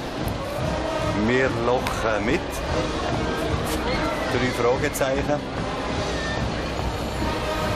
Auch sie zielen natürlich auf die Baustellen ab, die hier in Laufen und Umgebung sind und herrschen Zustände. Es ist ein Baustellenjahr, ich glaube, Basel war auch so, letztes Jahr mit der Straße. Ja, was heisst du gesehen? Basel ist ein Durchzustand. Ja, und jetzt wollen sie dann noch einen Tunnel bauen oder Osttangenten. Auch noch. Aber das wollen wir das noch erleben. Nein, wir wollen ja schon lange mal die Umfahrung zu laufen, noch zwingen laufen. Weil ich sage, wenn dann hinten mal die Ranchierrand fertig ist und alle Lastwagen dann wirklich hier durchlaufen, durchdonnern, wäre es dann schon mal Zeit, dass wir jetzt mal die Umfahrung wirklich in Angriff nehmen. Und jeder will eigentlich mithelfen, aber vorwärts geht eigentlich nichts, weil es fehlt uns das Geld vom Bund. Der Kanton hat auch kein Geld. Jetzt nennen sie halt statt der Tunnel nennen sie jetzt auch Schurkenberg, weil es niemand hilft, das zu finanzieren. Bauleute hätten wir. Aber jetzt gehen sie halt Konfetti verteilen statt mitlochen.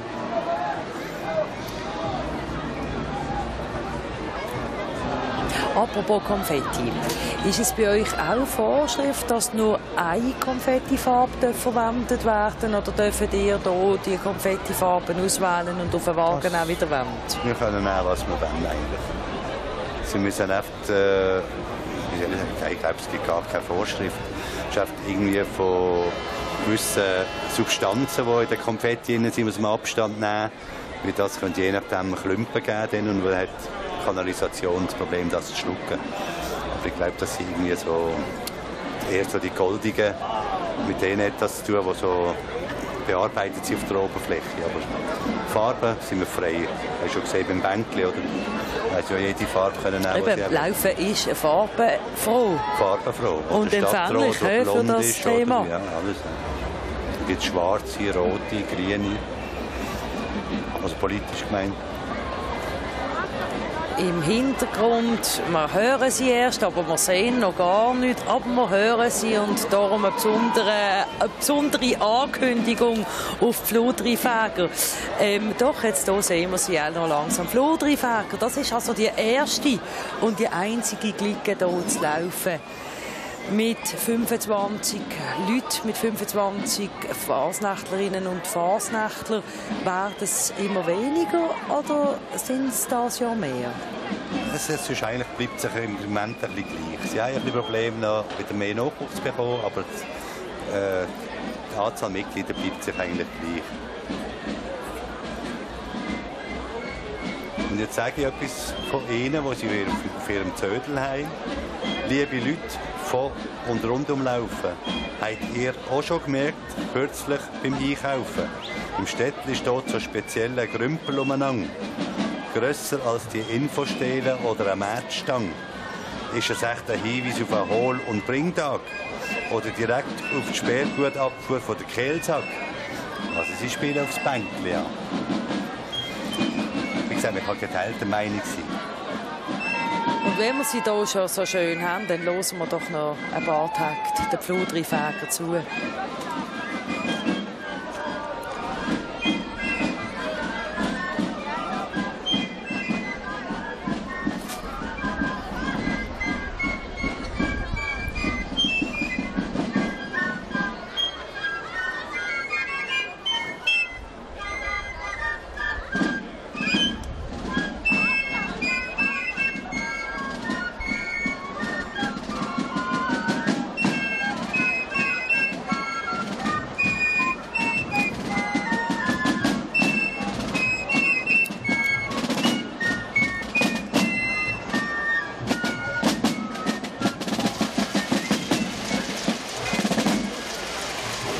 Mit diesen schönen Klängen von den Pfludrifäger, mit dem Pfeifen und mit dem Trommeln, gehen wir doch noch mal schnell zur Tati ins Städtli. Tati, bist du gerade bei den Pfludrifäger?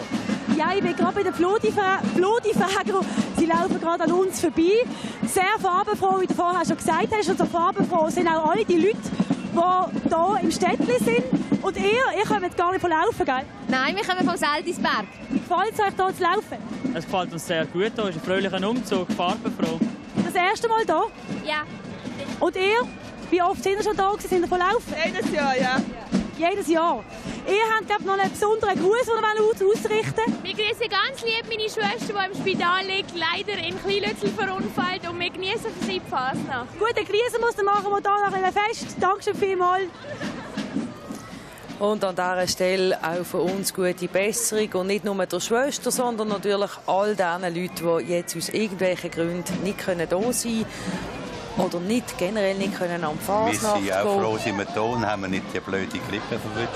Genau, also allen zusammen eine gute Besserung, die jetzt im Spital sind oder sonst noch immer. Hier sind Türlensprenger. Wir hoffen, Sie haben es nicht gesprengt. Nein, es steht noch. 4 Fäuste für ein Städtli, oder? Und da sehen ihr genau, liebe Zuschauerinnen und Zuschauer, das ist jetzt eben der Max Wey. Das ist der erste Polizist oder Stadtpolizist oder der erste Sheriff. Und er hat jetzt eben noch Verstärkung gekriegt mit einem zweiten. Da haben wir ihn also schön im Bild gehabt.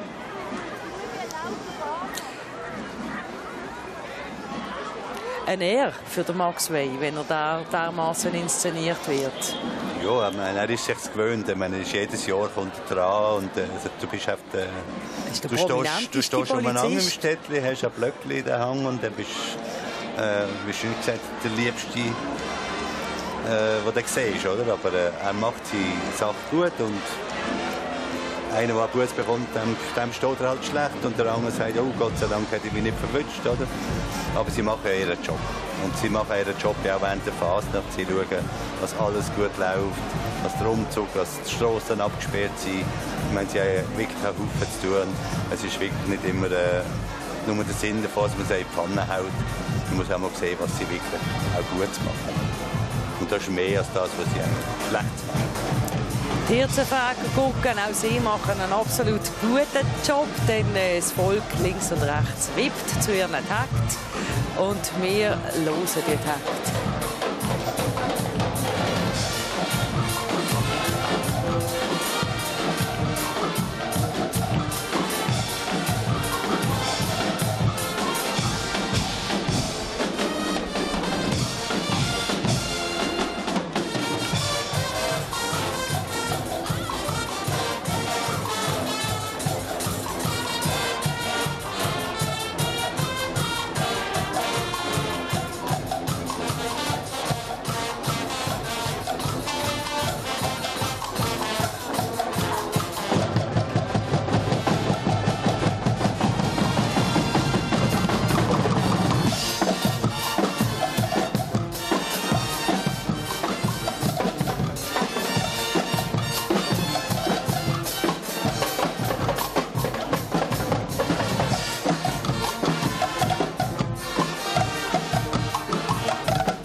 Hier einen tosenden Applaus für die Hirzenfäger, die auch als Samurai unterwegs sind. Und wir kommen immer noch nicht drauf, wieso. Ja, wie gesagt, es ist natürlich heutzutage so viele Ampeln zwischen Zwingen und Breitenbach. Ist das vielleicht nicht durchgedrungen, als die Lumpensammler von Zwingen das gleiche Süße haben wie die Hirzenfäger zu Breitenbach? Die sind übrigens das 2. Jahr jetzt dabei gewesen und gehören jetzt schon so richtig zu den laufenden Fahrern. Hier die Biersbetter Ramler, sie haben ein einfaches Sujet. Ihr Sujet ist nämlich, es wird Sommer, der Regen wird wärmer. Das ist schon die zweite Liga, die das thematisiert. Also unseren blöden Sommer, den wir letztes Jahr erlebt haben, hoffen wir, dieses Jahr wird alles besser. Es ist immer schade, dass eigentlich das schönste Wetter ist jetzt im Juni. Heiß, alles. Und kaum für die Sommerferien an in der Schule kommt es Schiffen. Und es hat wirklich nur fast geregnet. Und es war auch ein nasser Herbst. Es war bis vor einer Woche noch nass. Ich kann mich nicht erinnern, wenn wir wieder mal einigermaßen trockenen Boden unter den Füßen hatten. Aber wie gesagt, 2015, es kann nur noch besser werden. Wir sind auf jeden Fall Optimisten.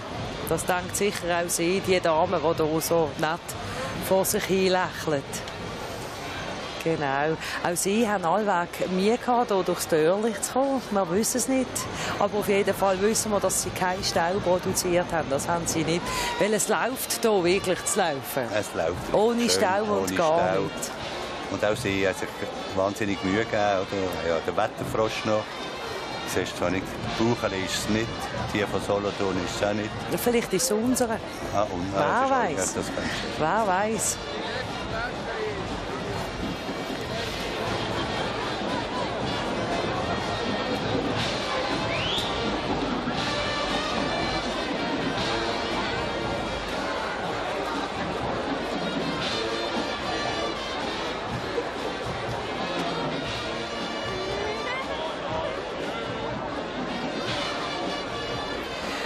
Und apropos, jetzt wollen wir mal schauen, wo sich Tati wieder versteckt oder ob sie vielleicht in der Höhe nehmen ist. Tati, wo bist du? Das sieht nach Höhe aus.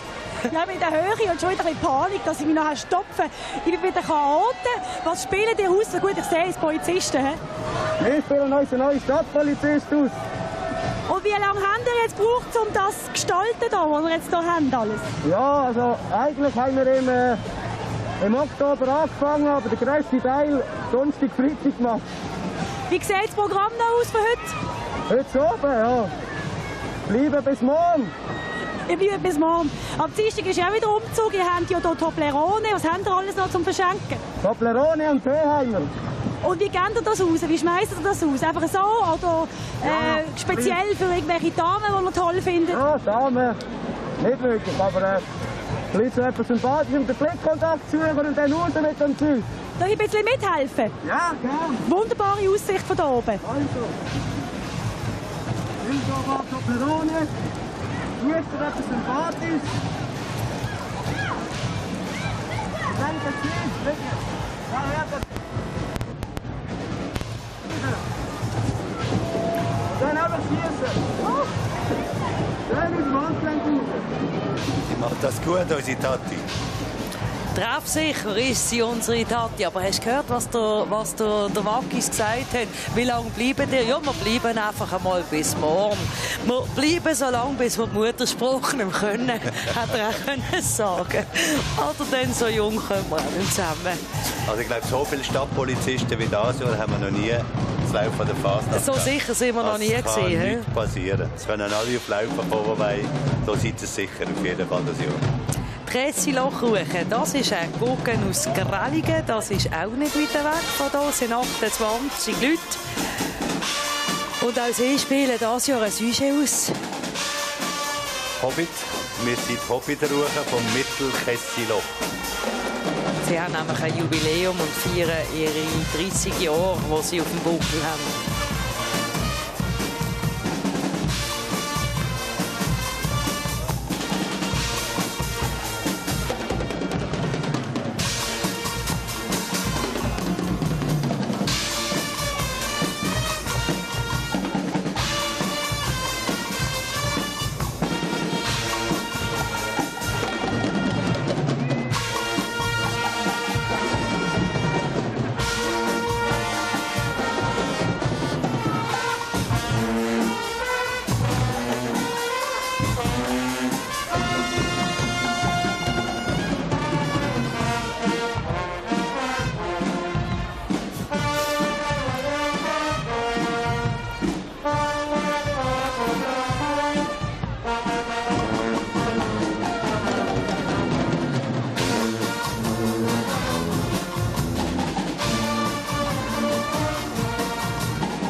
Die Köpfe gehören ziemlich sicher zu den Premium-Waggis, jungen Waggiswagen. Sie gibt es seit 2014. Mehr wissen wir aber nicht über die Wagen liegen, wie dass sie Premium oder Premium heißen, dass sie schön aussehen und dass sie seit einem Jahr auf der Gasse sind.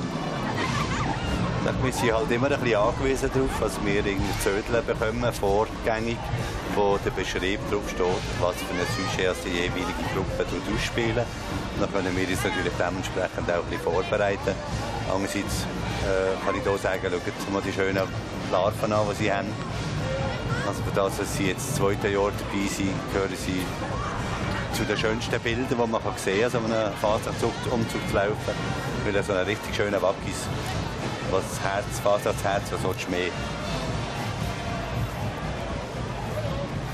Was einfach ein bisschen verloren gegangen ist in den letzten Jahren, ist einfach das Integrieren, oder? Dass man sagt, oh, jetzt packe ich mir einen vom Wagen oben ab und sagt dem mal so richtig die Meinung, oder?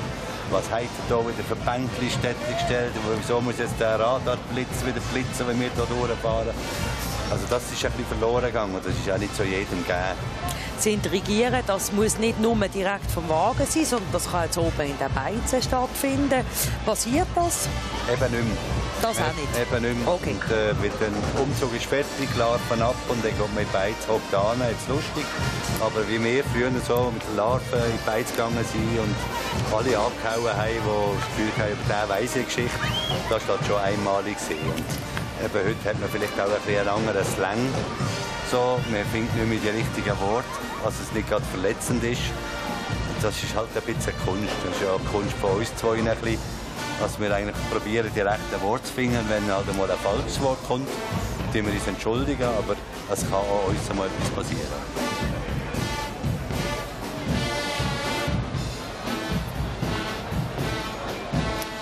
Und nach dem Tag hier von den Akademikern, so sehen sie nämlich auch aus, erzählst du uns sicher noch ein paar Worte oder gibst uns ein paar Insider-Tipps, Rainer, was man denn so oben hier in Laufen so, nebst dem eben Intrigieren, wo man nicht mehr kann, was man aber kann erleben kann. Hören wir aber zuerst einmal den Akademikern einen Moment zu.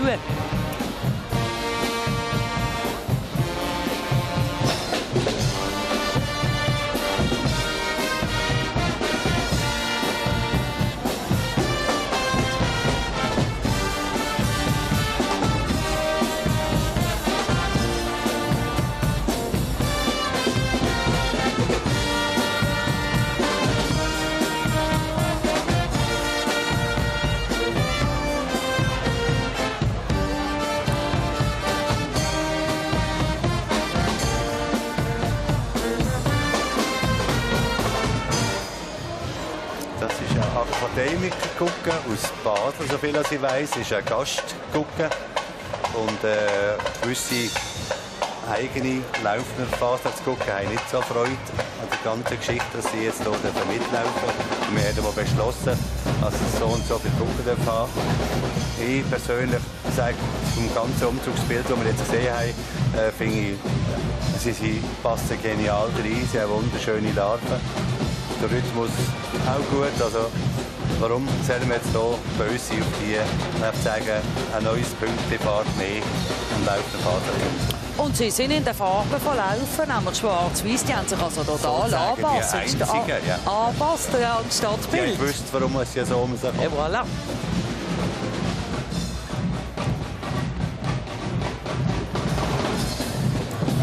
Am Dienstag kommen dann an ihrer Stelle die Schwanenzunft von Liesber an Umzug, weil sie 64-jährige Jubiläum, also fast die älteste Gucke im Laufental, machen aber heute das erste Mal selber Fasnacht, haben ihren eigenen Fasnachtsumzug dort und wir können sie dann am Dienstag dort laufen, zur gleichen Zeit an der gleichen Stelle schauen.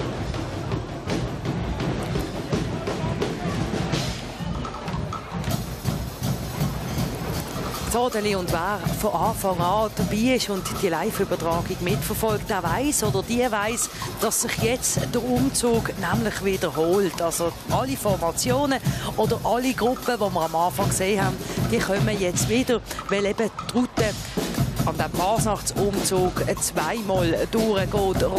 Rainer, für uns ist das eine Möglichkeit, vielleicht schnell den Zuschauerinnen und Zuschauern sagen, Was würden Sie verpassen, wenn Sie heute oben nicht nach Laufen kommen, respektive wenn Sie kommen, wo müssen Sie denn hin? Also Sie verpassen sicher mal so ab jetzt nach dem Umzug die wunderschöne Wagenausstellung. An jedem Ecke vom Städtchen und in der Vorstadt findet Platzkonzert statt. Sämtliche Gucken spielen das Laufen hauptsächlich draussen. Und das geht jetzt vom 5 Uhr weg bis zu oben am 8 Uhr rum. Ist da eine Rambazamba im Städtchen um die Wege, um Gucken und Flodri rum. Und dann so ab der 8. zieht sich das Ganze dann ein bisschen in die Beizen rein, wo dann auch die Schnitzelbänkler kommen, die auch dann im Schlachthaus ihren Auftritt haben unten, wo die eine spezielle Bühne noch haben. Und dann sehen wir uns eigentlich am nächsten Morgen wieder, am morgens bei Tag, am Kinderumzug, der fast so gross ist wie der richtige Umzug. So oben das Guckenkonzert. Und dann am Dienstag nochmal der Umzug am 2 bis um 4 Uhr. Und so oben mit Schnitzelbänkler und dann noch der Endstreich von der Floderiwege am 9 Uhr am Dienstag zu oben. Und am Aschermittwoch schlafen wir dann schön aus. Ist das ja etwas Neues an der Fasnacht? Gibt es irgendetwas Neues zu verzeichnen, etwas anderes? Also eigentlich weiss ich nicht, dass es etwas Neues gibt. Man sagt zwar ab, ja, das ist jetzt neu, aber es ist eigentlich schon immer gesehen. Und wenn man sich halt ein bisschen nicht so darum kümmert oder die Liste nicht sieht, was alles so läuft, dann kann einem schon mal in den Sinn kommen, dass mal irgendetwas gefehlt hätte oder dass etwas Neues wäre. Aber im Moment ist eigentlich nicht viel Neues. Du selber, du bist Schnitzelbänkler, nicht von Beruf, aber Schnitzelbänkler privat, besonders an der Fasnacht. Rainer, wo kann man die hören heute oben? Also oft in den Beizen im Städtchen, wo nicht zu sind. Wo nicht zu sind, ja. Ins Schlachthaus gehen wir natürlich dann auch. Wir gehen ins Bahnhofbuffet rauf. Und wir gehen eigentlich in 8 Beizen singen. Und gibt man uns eigentlich immer so etwa 20 Minuten bis eine halbe Stunde Zeit, um zuerst einmal anzukommen, was alle zu sagen und dann noch eins zu schnappen und dann geht es in die nächste Beize. Und früher hat sie ja im Moment 5 Gruppen unterwegs zu laufen. Früher waren das viel mehr gewesen.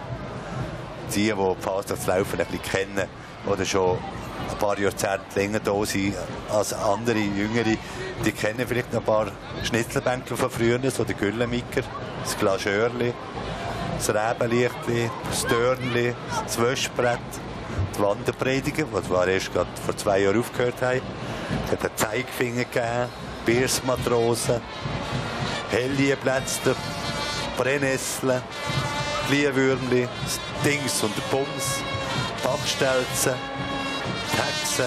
Also es hat rund schon etwa 25 Schnitzelbänke zu laufen. Und jetzt sind wir bei einem Fünftel von dieser Anzahl. Aber die haben umso mehr den Plausch da, ihre Texte vorzutragen.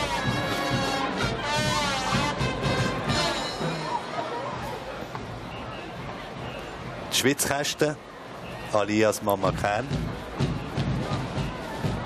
mit einem unvergleichlichen Rhythmus, den sie haben, zwischen den Stücken, die sie spielen. Du könntest stundenlang eigentlich mit dieser Rhythmusgruppe zuhören. Flippt jedes Mal aus, wenn sie sehen. Also, zuhören, das ist unser Stichwort. Und wir schalten uns einen Moment aus.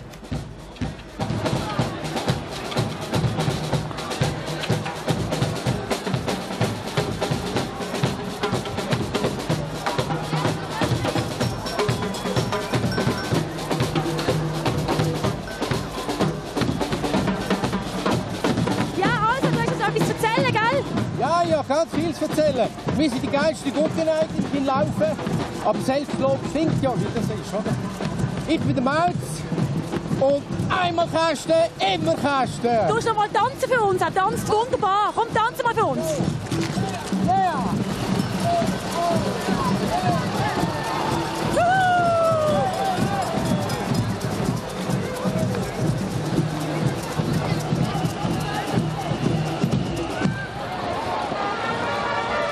Dass der Maurizio kann tanzen ist okay, aber Frau Kern wird ein bisschen Mühe haben, am Rhythmus mitzuhalten.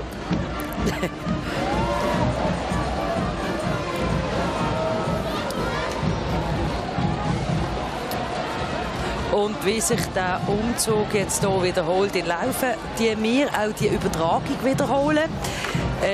Und zwar die volle Sendung, respektive in voller Länge, zeigen wir Ihnen morgen nochmal am 2. Dann können alle Fasnächtlerinnen und Fasnächtler genau nochmal schauen, was für ein Bild sie abgegeben haben. Und wir wiederholen es dann auch die Woche drauf, und zwar am Sonntag, am 22. Februar, am 5 vor 12 Uhr geht es los mit der Wiederholung von dieser Übertragung. Wir sind aber noch lange noch nicht zu Ende, auch wenn sich jetzt hier die Route wiederholen, respektive wenn Sie jetzt zum zweiten Mal die Formationen, respektive die Gruppe sehen. Ich bin überzeugt, Sie sehen immer wieder noch irgendein Detail mehr oder etwas Neues. Smashes mit dem Motto Kräuterkraft Rosengarten. Also der Rosengarten ist ja unser altes Heimslaufen, das neu gebaut worden ist. Die zögeln jetzt noch das Jahr. Und ohne Kräuterkraft wird in Gottes Namen nicht alt. Auf ihrem Zödel nehme ich Smashers eine normale und einfache Waage klicken. Wir gehören zu den Jungen, dynamischen und schicken. Wir sind nicht wie die anderen. Darum sage ich es ganz schnell. Jeder von uns ist einfach ein Fotomodell. Wir brauchen keinen Rosengarten und Hustensaft. Nur gesungene Kräuterkraft.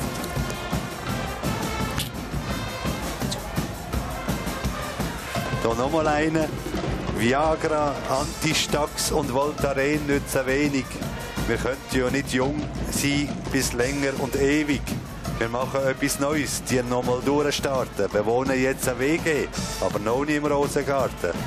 Dank der gesungenen Kräuterkraft haben wir auch das noch geschafft. Der Rosengarten, das ist eine Altersresidenz hier in Laufen, die eben dieses Jahr noch das grosse Zügeln vor sich hat. Genau. Das vielleicht noch als Und das Alte Erklärung. wird dann abgerissen, wie der Betonblock, der bröckelt jetzt schon ab. Also ich bin ja schon mal in der Gartenwirtschaft gesessen. Vor 3 Jahren ist mir fast ein Betonelement in den Kopf gefallen. Zum Glück nicht. Aber verschrocken bin ich schön.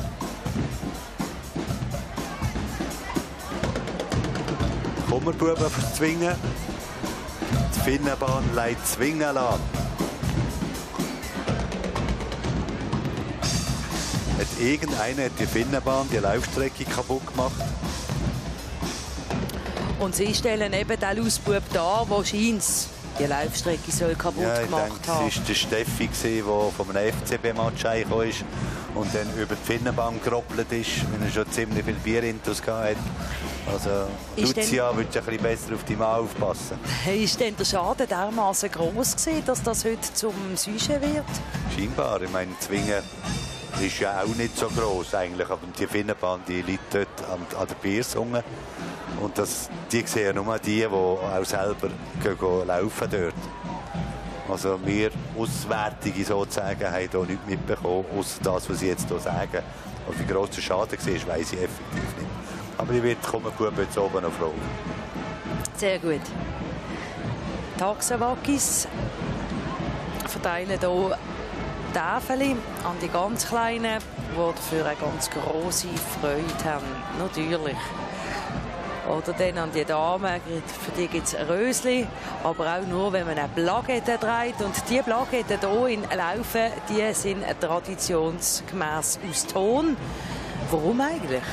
Weil das oft zu Laufen gehört, weil Laufen hat ja früher die Tonfabrik gehabt, wo man Ziegel und alles, also man kann heute noch Ziegel laufen, heisst jetzt oft ein bisschen anders, aber dann war es die Tonfabrik und wir haben gesagt, wir wollen das beibehalten. Heute werden die in Rheinfelden brennen, so viel als ich weiss. Und auch die Anfertigung wird halt jetzt immer ein bisschen teurer, darum kostet die Plakette dieses Jahr auch 8 Franken, nicht mehr 7, weil der Einstandspreis für das Herstellen von der Plakette teurer geworden ist.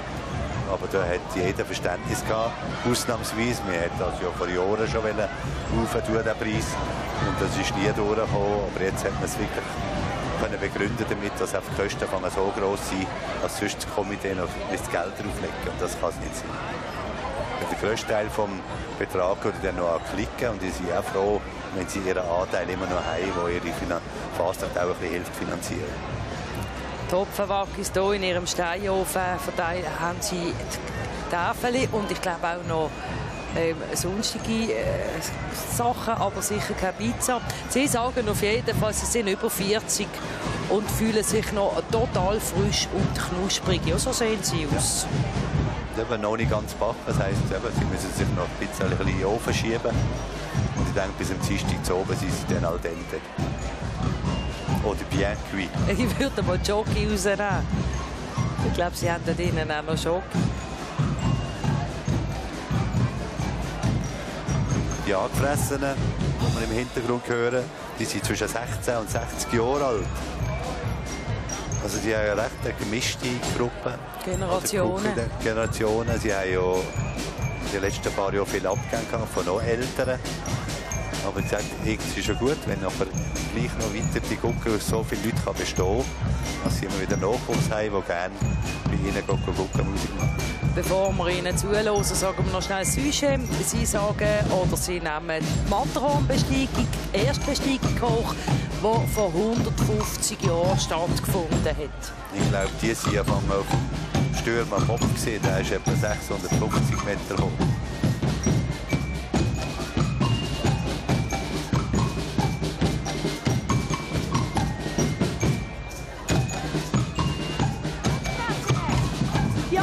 Wie lange gibt es das schon? Wie lange? Schon fast 50 Jahre geht es uns. Und wir studieren das am Arsch. Wie lange geht das? Geht je nach Schwierigkeit, das ist ganz verschieden. Aber das kann ein paar Wochen gehen, es kann aber auch mehrere Monate gehen. Zeitlich hat es schnell gegangen. Wie schnell? Ja, etwa 3 Wochen, hätte ich gesagt. Und das ist wieder schnell. 3 Wochen. Das ist unserem Sujet, 150 Jahre Matterhornbesteigung. Und jetzt, wenn jetzt du, kannst du sie durcheinander bringen mit etwas anderem, was du dir zeigst mit deinem Tambour? Nochmal? Kannst du sie durcheinander bringen? Ja, im Prinzip schon. Ich pfeife jetzt mal, dann hören sie hoffentlich auf.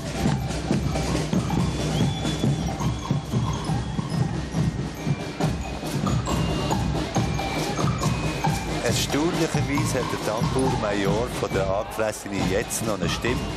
Weil normalerweise kannst du die an der Fasnacht nicht mehr hören. Die ist schon vorher so aufgeregt, als er die Stimmbänder killt. Vom Konfettistaub, von vorne und hinten, von den Wegen, dann auch noch. Genau. Faszination Tambour-Major oder Tambour-Majorin.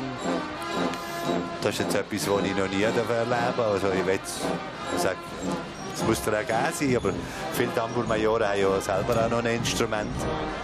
Und am Umzug ist natürlich dann schon da, sie müssen den Takt vorgeben und was gespielt wird und alles. Und nachher dürfen sie sich dann auch wieder in die Gucke einfügen und mitspielen. Und Sie sehen hier bei diesen Bauern, das sind einfach die Hammerwackis, die sagen, wir sind Bauern und wir bleiben Bauern. Die wollen überhaupt nicht wissen von einer Kantonsfusion. Was Sie auch gesehen haben oder sehen, dass Sie kurzärmlich unterwegs sind, die lieben Fasnächtler. Und das zu Recht, denn es herrschen im Moment Temperaturen wie im Frühling. Angenehm, ja. Ich sage, wenn du unter der Larve da hast, also schon heiß. Also da bist du froh, wenn ein anderes Körperteil ein bisschen abgekühlt wird. Betonung auf die Arme. Auf die Arme.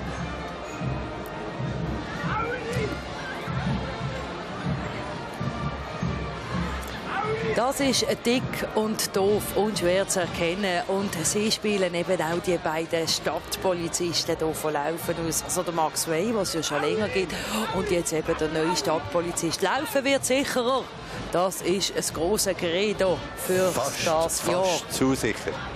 Fast zu sicher. Es hat jetzt einen Haufen Stadtpolizisten, aber dafür haben wir keine Geburtenstation mehr. Oder?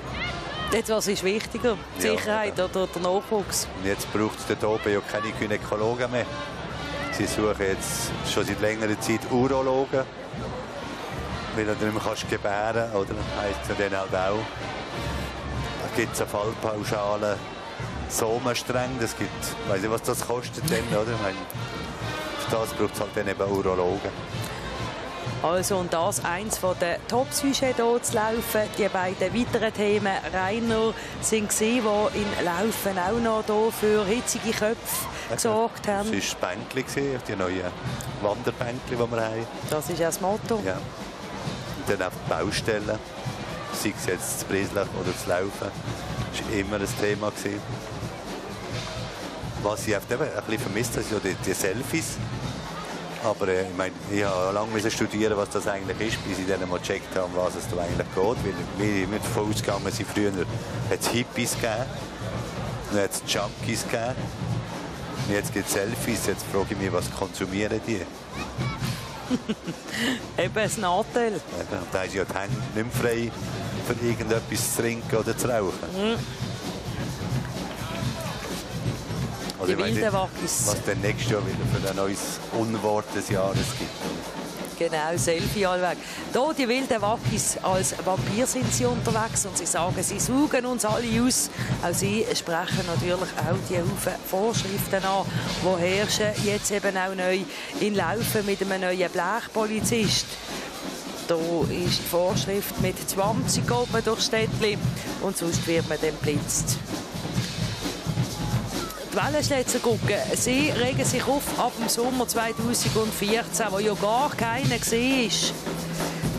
Kaum hat er angefangen, nämlich ist er schon wieder vorbei gewesen. Es regnet im Tal und auf den Bergen. Darum sind wir dieses Jahr Giftzwerge.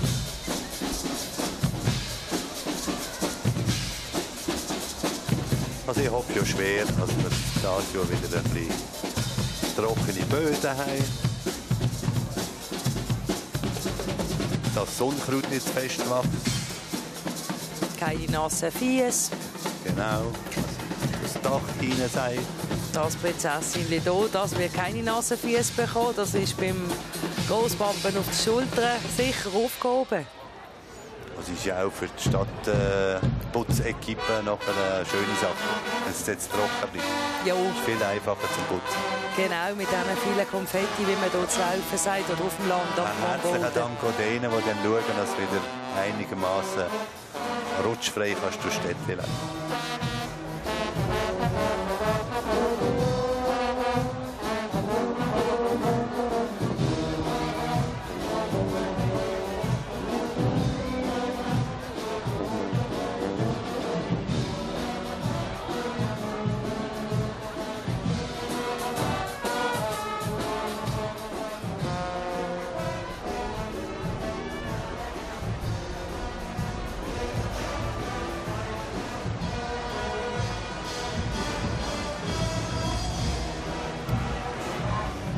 Ja, der Chauffeur von hier bei den Globetrotter, der ist, ich weiss nicht, ob der eigentlich schon wieder fahrtauglich ist.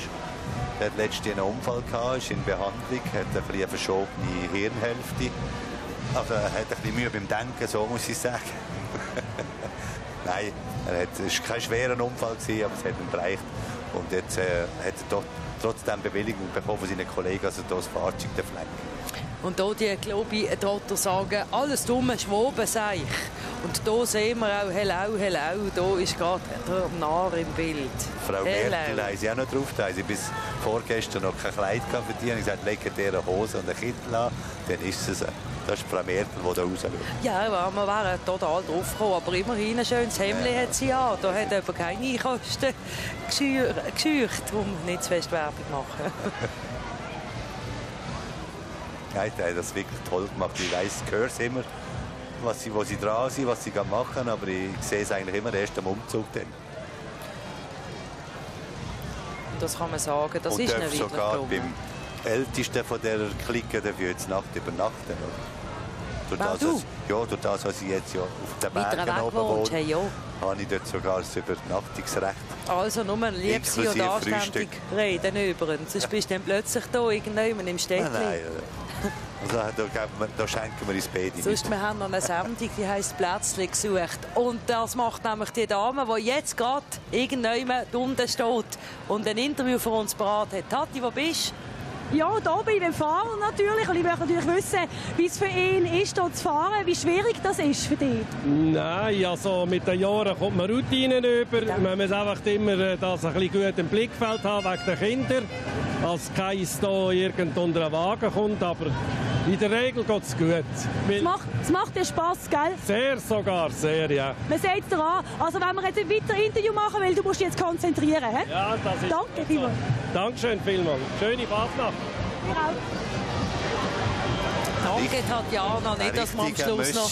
Ein Monsieur, jawohl, nicht, dass wir am Schluss noch schuld sind, wenn es hier zu einem Unfall kommt. Wobei, er muss nur geradeaus fahren. Obwohl, es ist natürlich eine Verantwortung für die Wagenfahrer, weil es hat enorm viele Kinder unterwegs, Kinder, die einfach laufen, die Tafel haben wollen.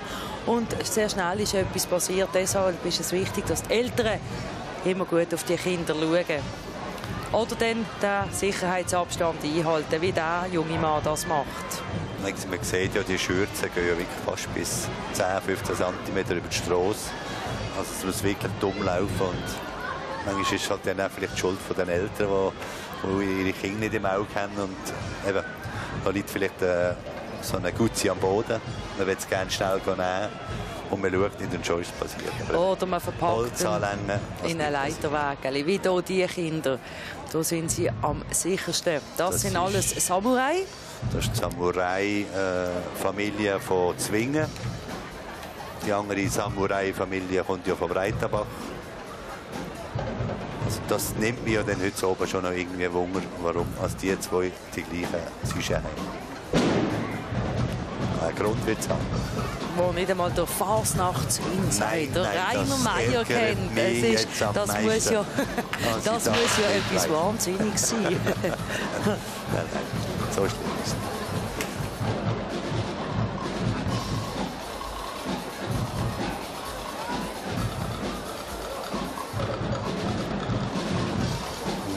es. Im Städtli sind jetzt auch eingetroffen unsere Spotzünder. Die haben ja vor 2 Jahren aufgehört, Aktivfahrten zu machen. Sie sind aber immer noch dabei. Und lässt sich nicht nehmen, ein Sujet auszuspielen. Sie haben natürlich unseren Radarblitz, unseren neuen, ausgewählt. Nur mal schnell ein Vers von Ihnen. Jeder, der zu laufen in Radar kommt, wird zu Breitenbach ein guter Kunde. Auch Geschäfte waren rar. Bei so viel Radar. Also man sieht schon, da müssen sich gewisse Leute ein bisschen Gedanken machen, dass man die laufenden Geschäfte nicht noch mehr ärgern, als man es jetzt schon macht. Und die Leute aus dem Städtchen treibt. Genau.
Rabenwaggis hier im Schlepptau von den Lumpensammlern, von der Guggenmusik.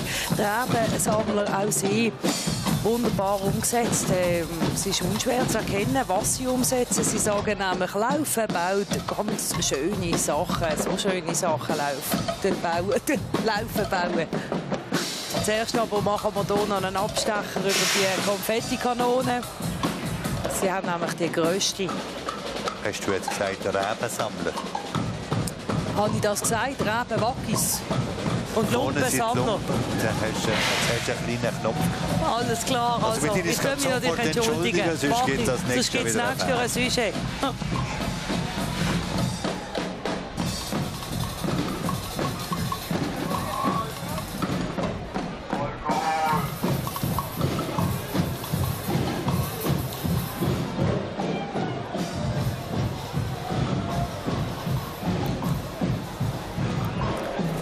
Die ganze Sendung ist jederzeit im Internet abrufbar und die ganze Sendung in voller Länge, die wiederholen wir nochmal, und zwar das am Sonntag, respektive morgen am 2 in voller Länge und dann eben am Sonntag, aber erst am 22.02.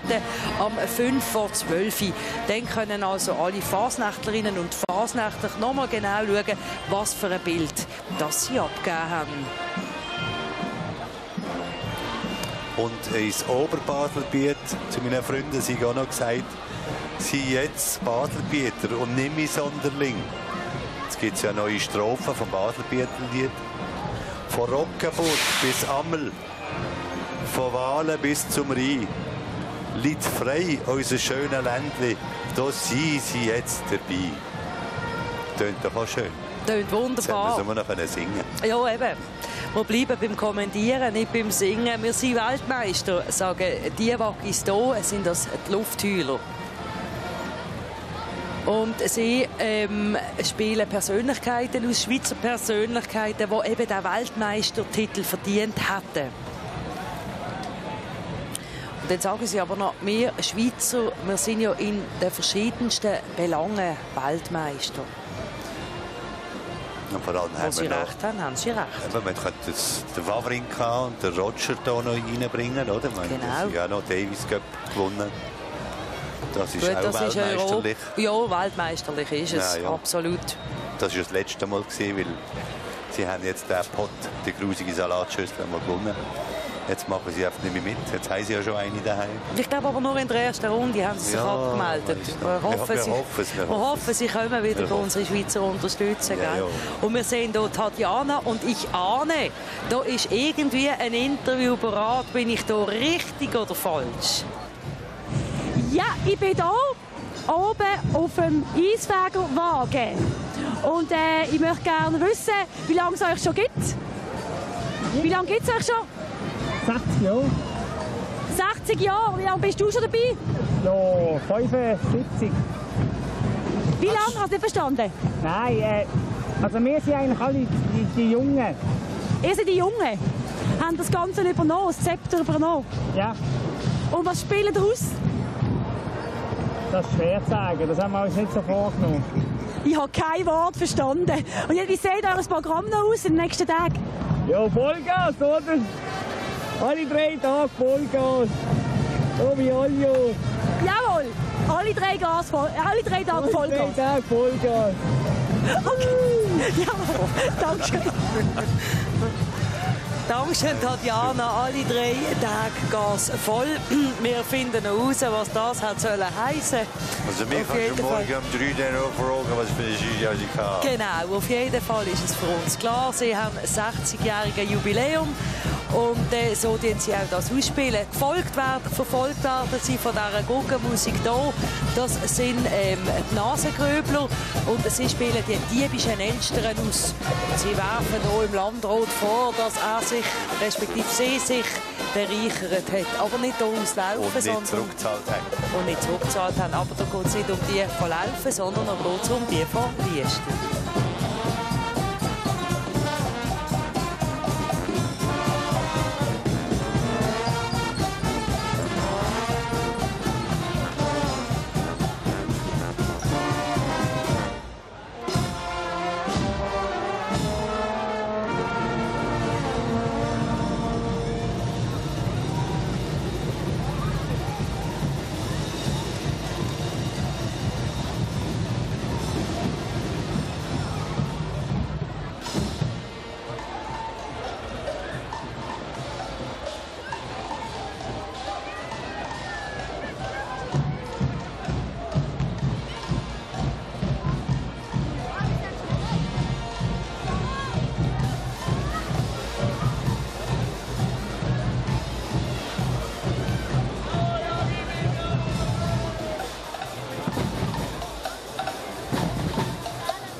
So lieb sehen sie aus und so gemein sind sie nämlich mit dieser jungen Dame, die hier eingeseift wird mit Konfetti.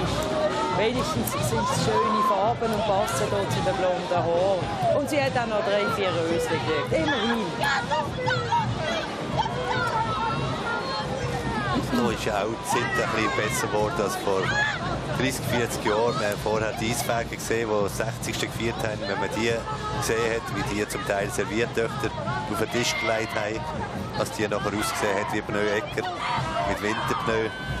Also die war rauche Zeiten. Rauche Zeiten mit Säublotern, mit Knochen, mit Hühnerfüßen, die man oben gesagt hat. Und mit Spreu. Mit Spreu, also ist alles weggegangen. Ein bisschen lieber und sanfter geworden. Eine nicht schlechte Entwicklung, Nein, finde nicht ich. gut. Sie nennen sich die scharfen Hüpfer. Und so scharf sind sie auch mit dem Peperoni oder Chili, was sie haben als Nase.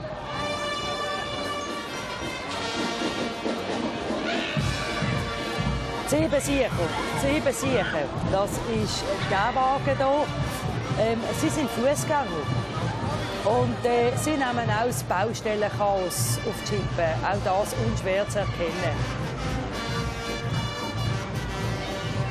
Und jetzt für ins Laufen, wer hat es erfunden, oder? Das Baustellenhaus ist jetzt auf dem Mies, das ist das Laufen. Wer hat es erfunden? Pipperi. Heißt übrigens Albin Bohrer. Dankeschön.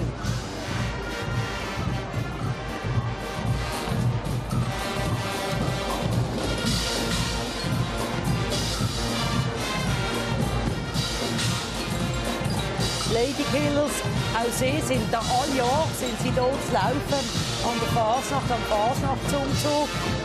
Und der Dandelmeier mit einer ganzen besonderen Tanzeinlage. Ich nehme an, oben ist er dann auch sehr müde. Sie nehmen das schwedische Möbelhaus auf die Schippe.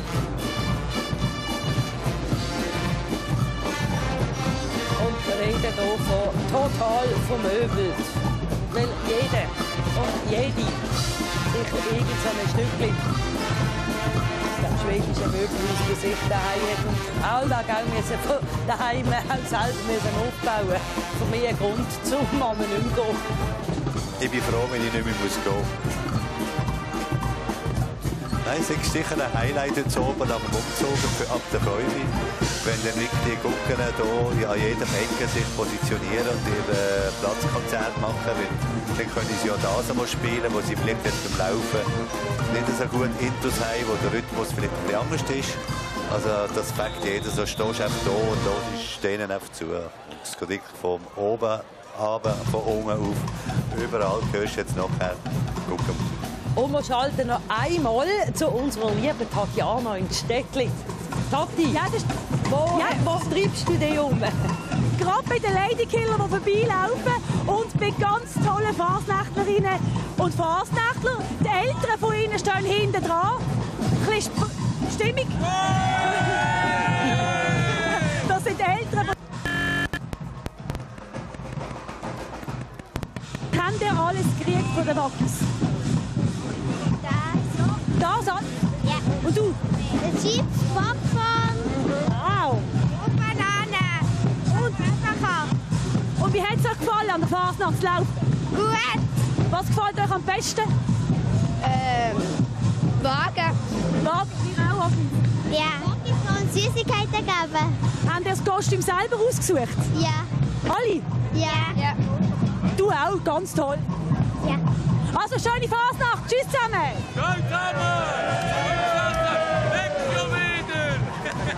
Hier herrscht Stimmung, sehr gute Stimmung. Und hier die zu haben es laufen. sogar geschafft, auf Laufen zu kommen, weil der eine von diesen Eltern der wohnt zu Zwingen und der andere ausgangspreislich, also vor der Baustelle. Das werden sie vielleicht jetzt noch Gar nicht. nie angekommen.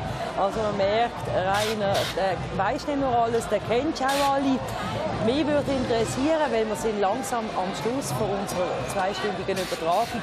Rainer, mich würde interessieren, was ziehst du für ein Fazit von dieser Fasnacht? Wie sind die Sujets umgesetzt worden? Wie ist die Auswahl der Sujets? Was sagst du? vielleicht habe ich es schon gesagt, aber es hat mir ein bisschen zu viele Stadtpolizisten im Moment. Aber ein Weimax bietet sich einfach gerade an, wenn dann noch ein Kollege dazu bekommt. Fusion ist auch 3-4 Mal gekommen, Baustellen. Also sie haben das super Sujet gehabt. Es ist auch jedes Sujet wieder das Gleiche, wieder anders umgesetzt worden, mit anderen Larven. Musikalisch sowieso Hammer gewesen, alle Gucken, Floderi. Also dann die Einzelgruppen, die jetzt rumlaufen werden, noch mehr als am Umzug. Also mir hat es gefallen und die Zeit ist so schnell vorbeigegangen. Es ist eigentlich schade, es geht noch weiter. Wie geht es denn heute noch weiter? Also nicht auf Tele Basel, aber hier zu laufen? Ja, wie gesagt, jetzt warten wir, bis der Umzug fertig ist und dann schauen wir die Wege im Städtchen an. Platzkonzert, Schnitzelbank nachher. Und jedenfalls zusammenhocken mit guten Freunden und vielleicht auch mal schnell einen hingern schütten, was man das Jahr durch eigentlich auch weniger darf. Aber durch das, dass ich jetzt Übernachtungsmöglichkeit habe, darf ich einen mehr nehmen als sonst. Also rundum einen oder zwei, hey? Dann, ja. Oder 3.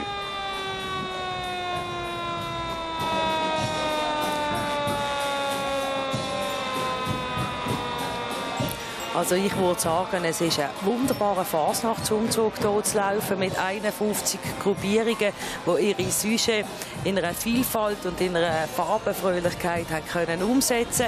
Witzig, originell. Vielleicht, da hast du recht, ein bisschen zu wenig bissig, aber das herrscht auch in Basel. Die Bissigkeit, die ist ein bisschen verloren gegangen in den letzten Tagen. Aber die Umsetzung von den einzelnen Sujets und Larven und Kostüme und Wagen, das ist hier zu laufen und allen Gästen, die hier in Laufen am Umzug mitmachen, ganz sicher gelungen. Das ist mein persönliches Fazit. Und auch das eine witzige Idee mit den Jamaikanern. Nähe, die man hat in diesem Städtchen. Man ist nicht so weit weg. Es ist praktisch, die Wege sind hautnah. Und ich denke mir, das ist ein bisschen ein Unterschied, wo dann irgendwie ein Geländer dazwischen steht oder wir haben noch 5 Meter bis zum Wagen. Da bist du wirklich hautnah bei den Fasnächtern dabei und Fasnächtler hautnah bei den Zuschauern. Das macht es ein bisschen einzigartig. Und bei den Zuschauern bleiben wir gerade. Wir dienen uns nämlich langsam aber sicher von Ihnen verabschieden. Die letzten Bilder und Impressionen können Sie noch genießen, das ganz ohne Kommentar. Wir danken Ihnen ganz herzlich fürs Zuschauen und dabei bleiben. Ich hoffe, es hat Ihnen genauso Freude gemacht wie uns. Und bleiben Sie auf jeden Fall dran auf Tele Basel, Ihrem Sender von der Nordwestschweiz. Auf Wiedersehen miteinander. Adieu miteinander. Schöne Fasnacht.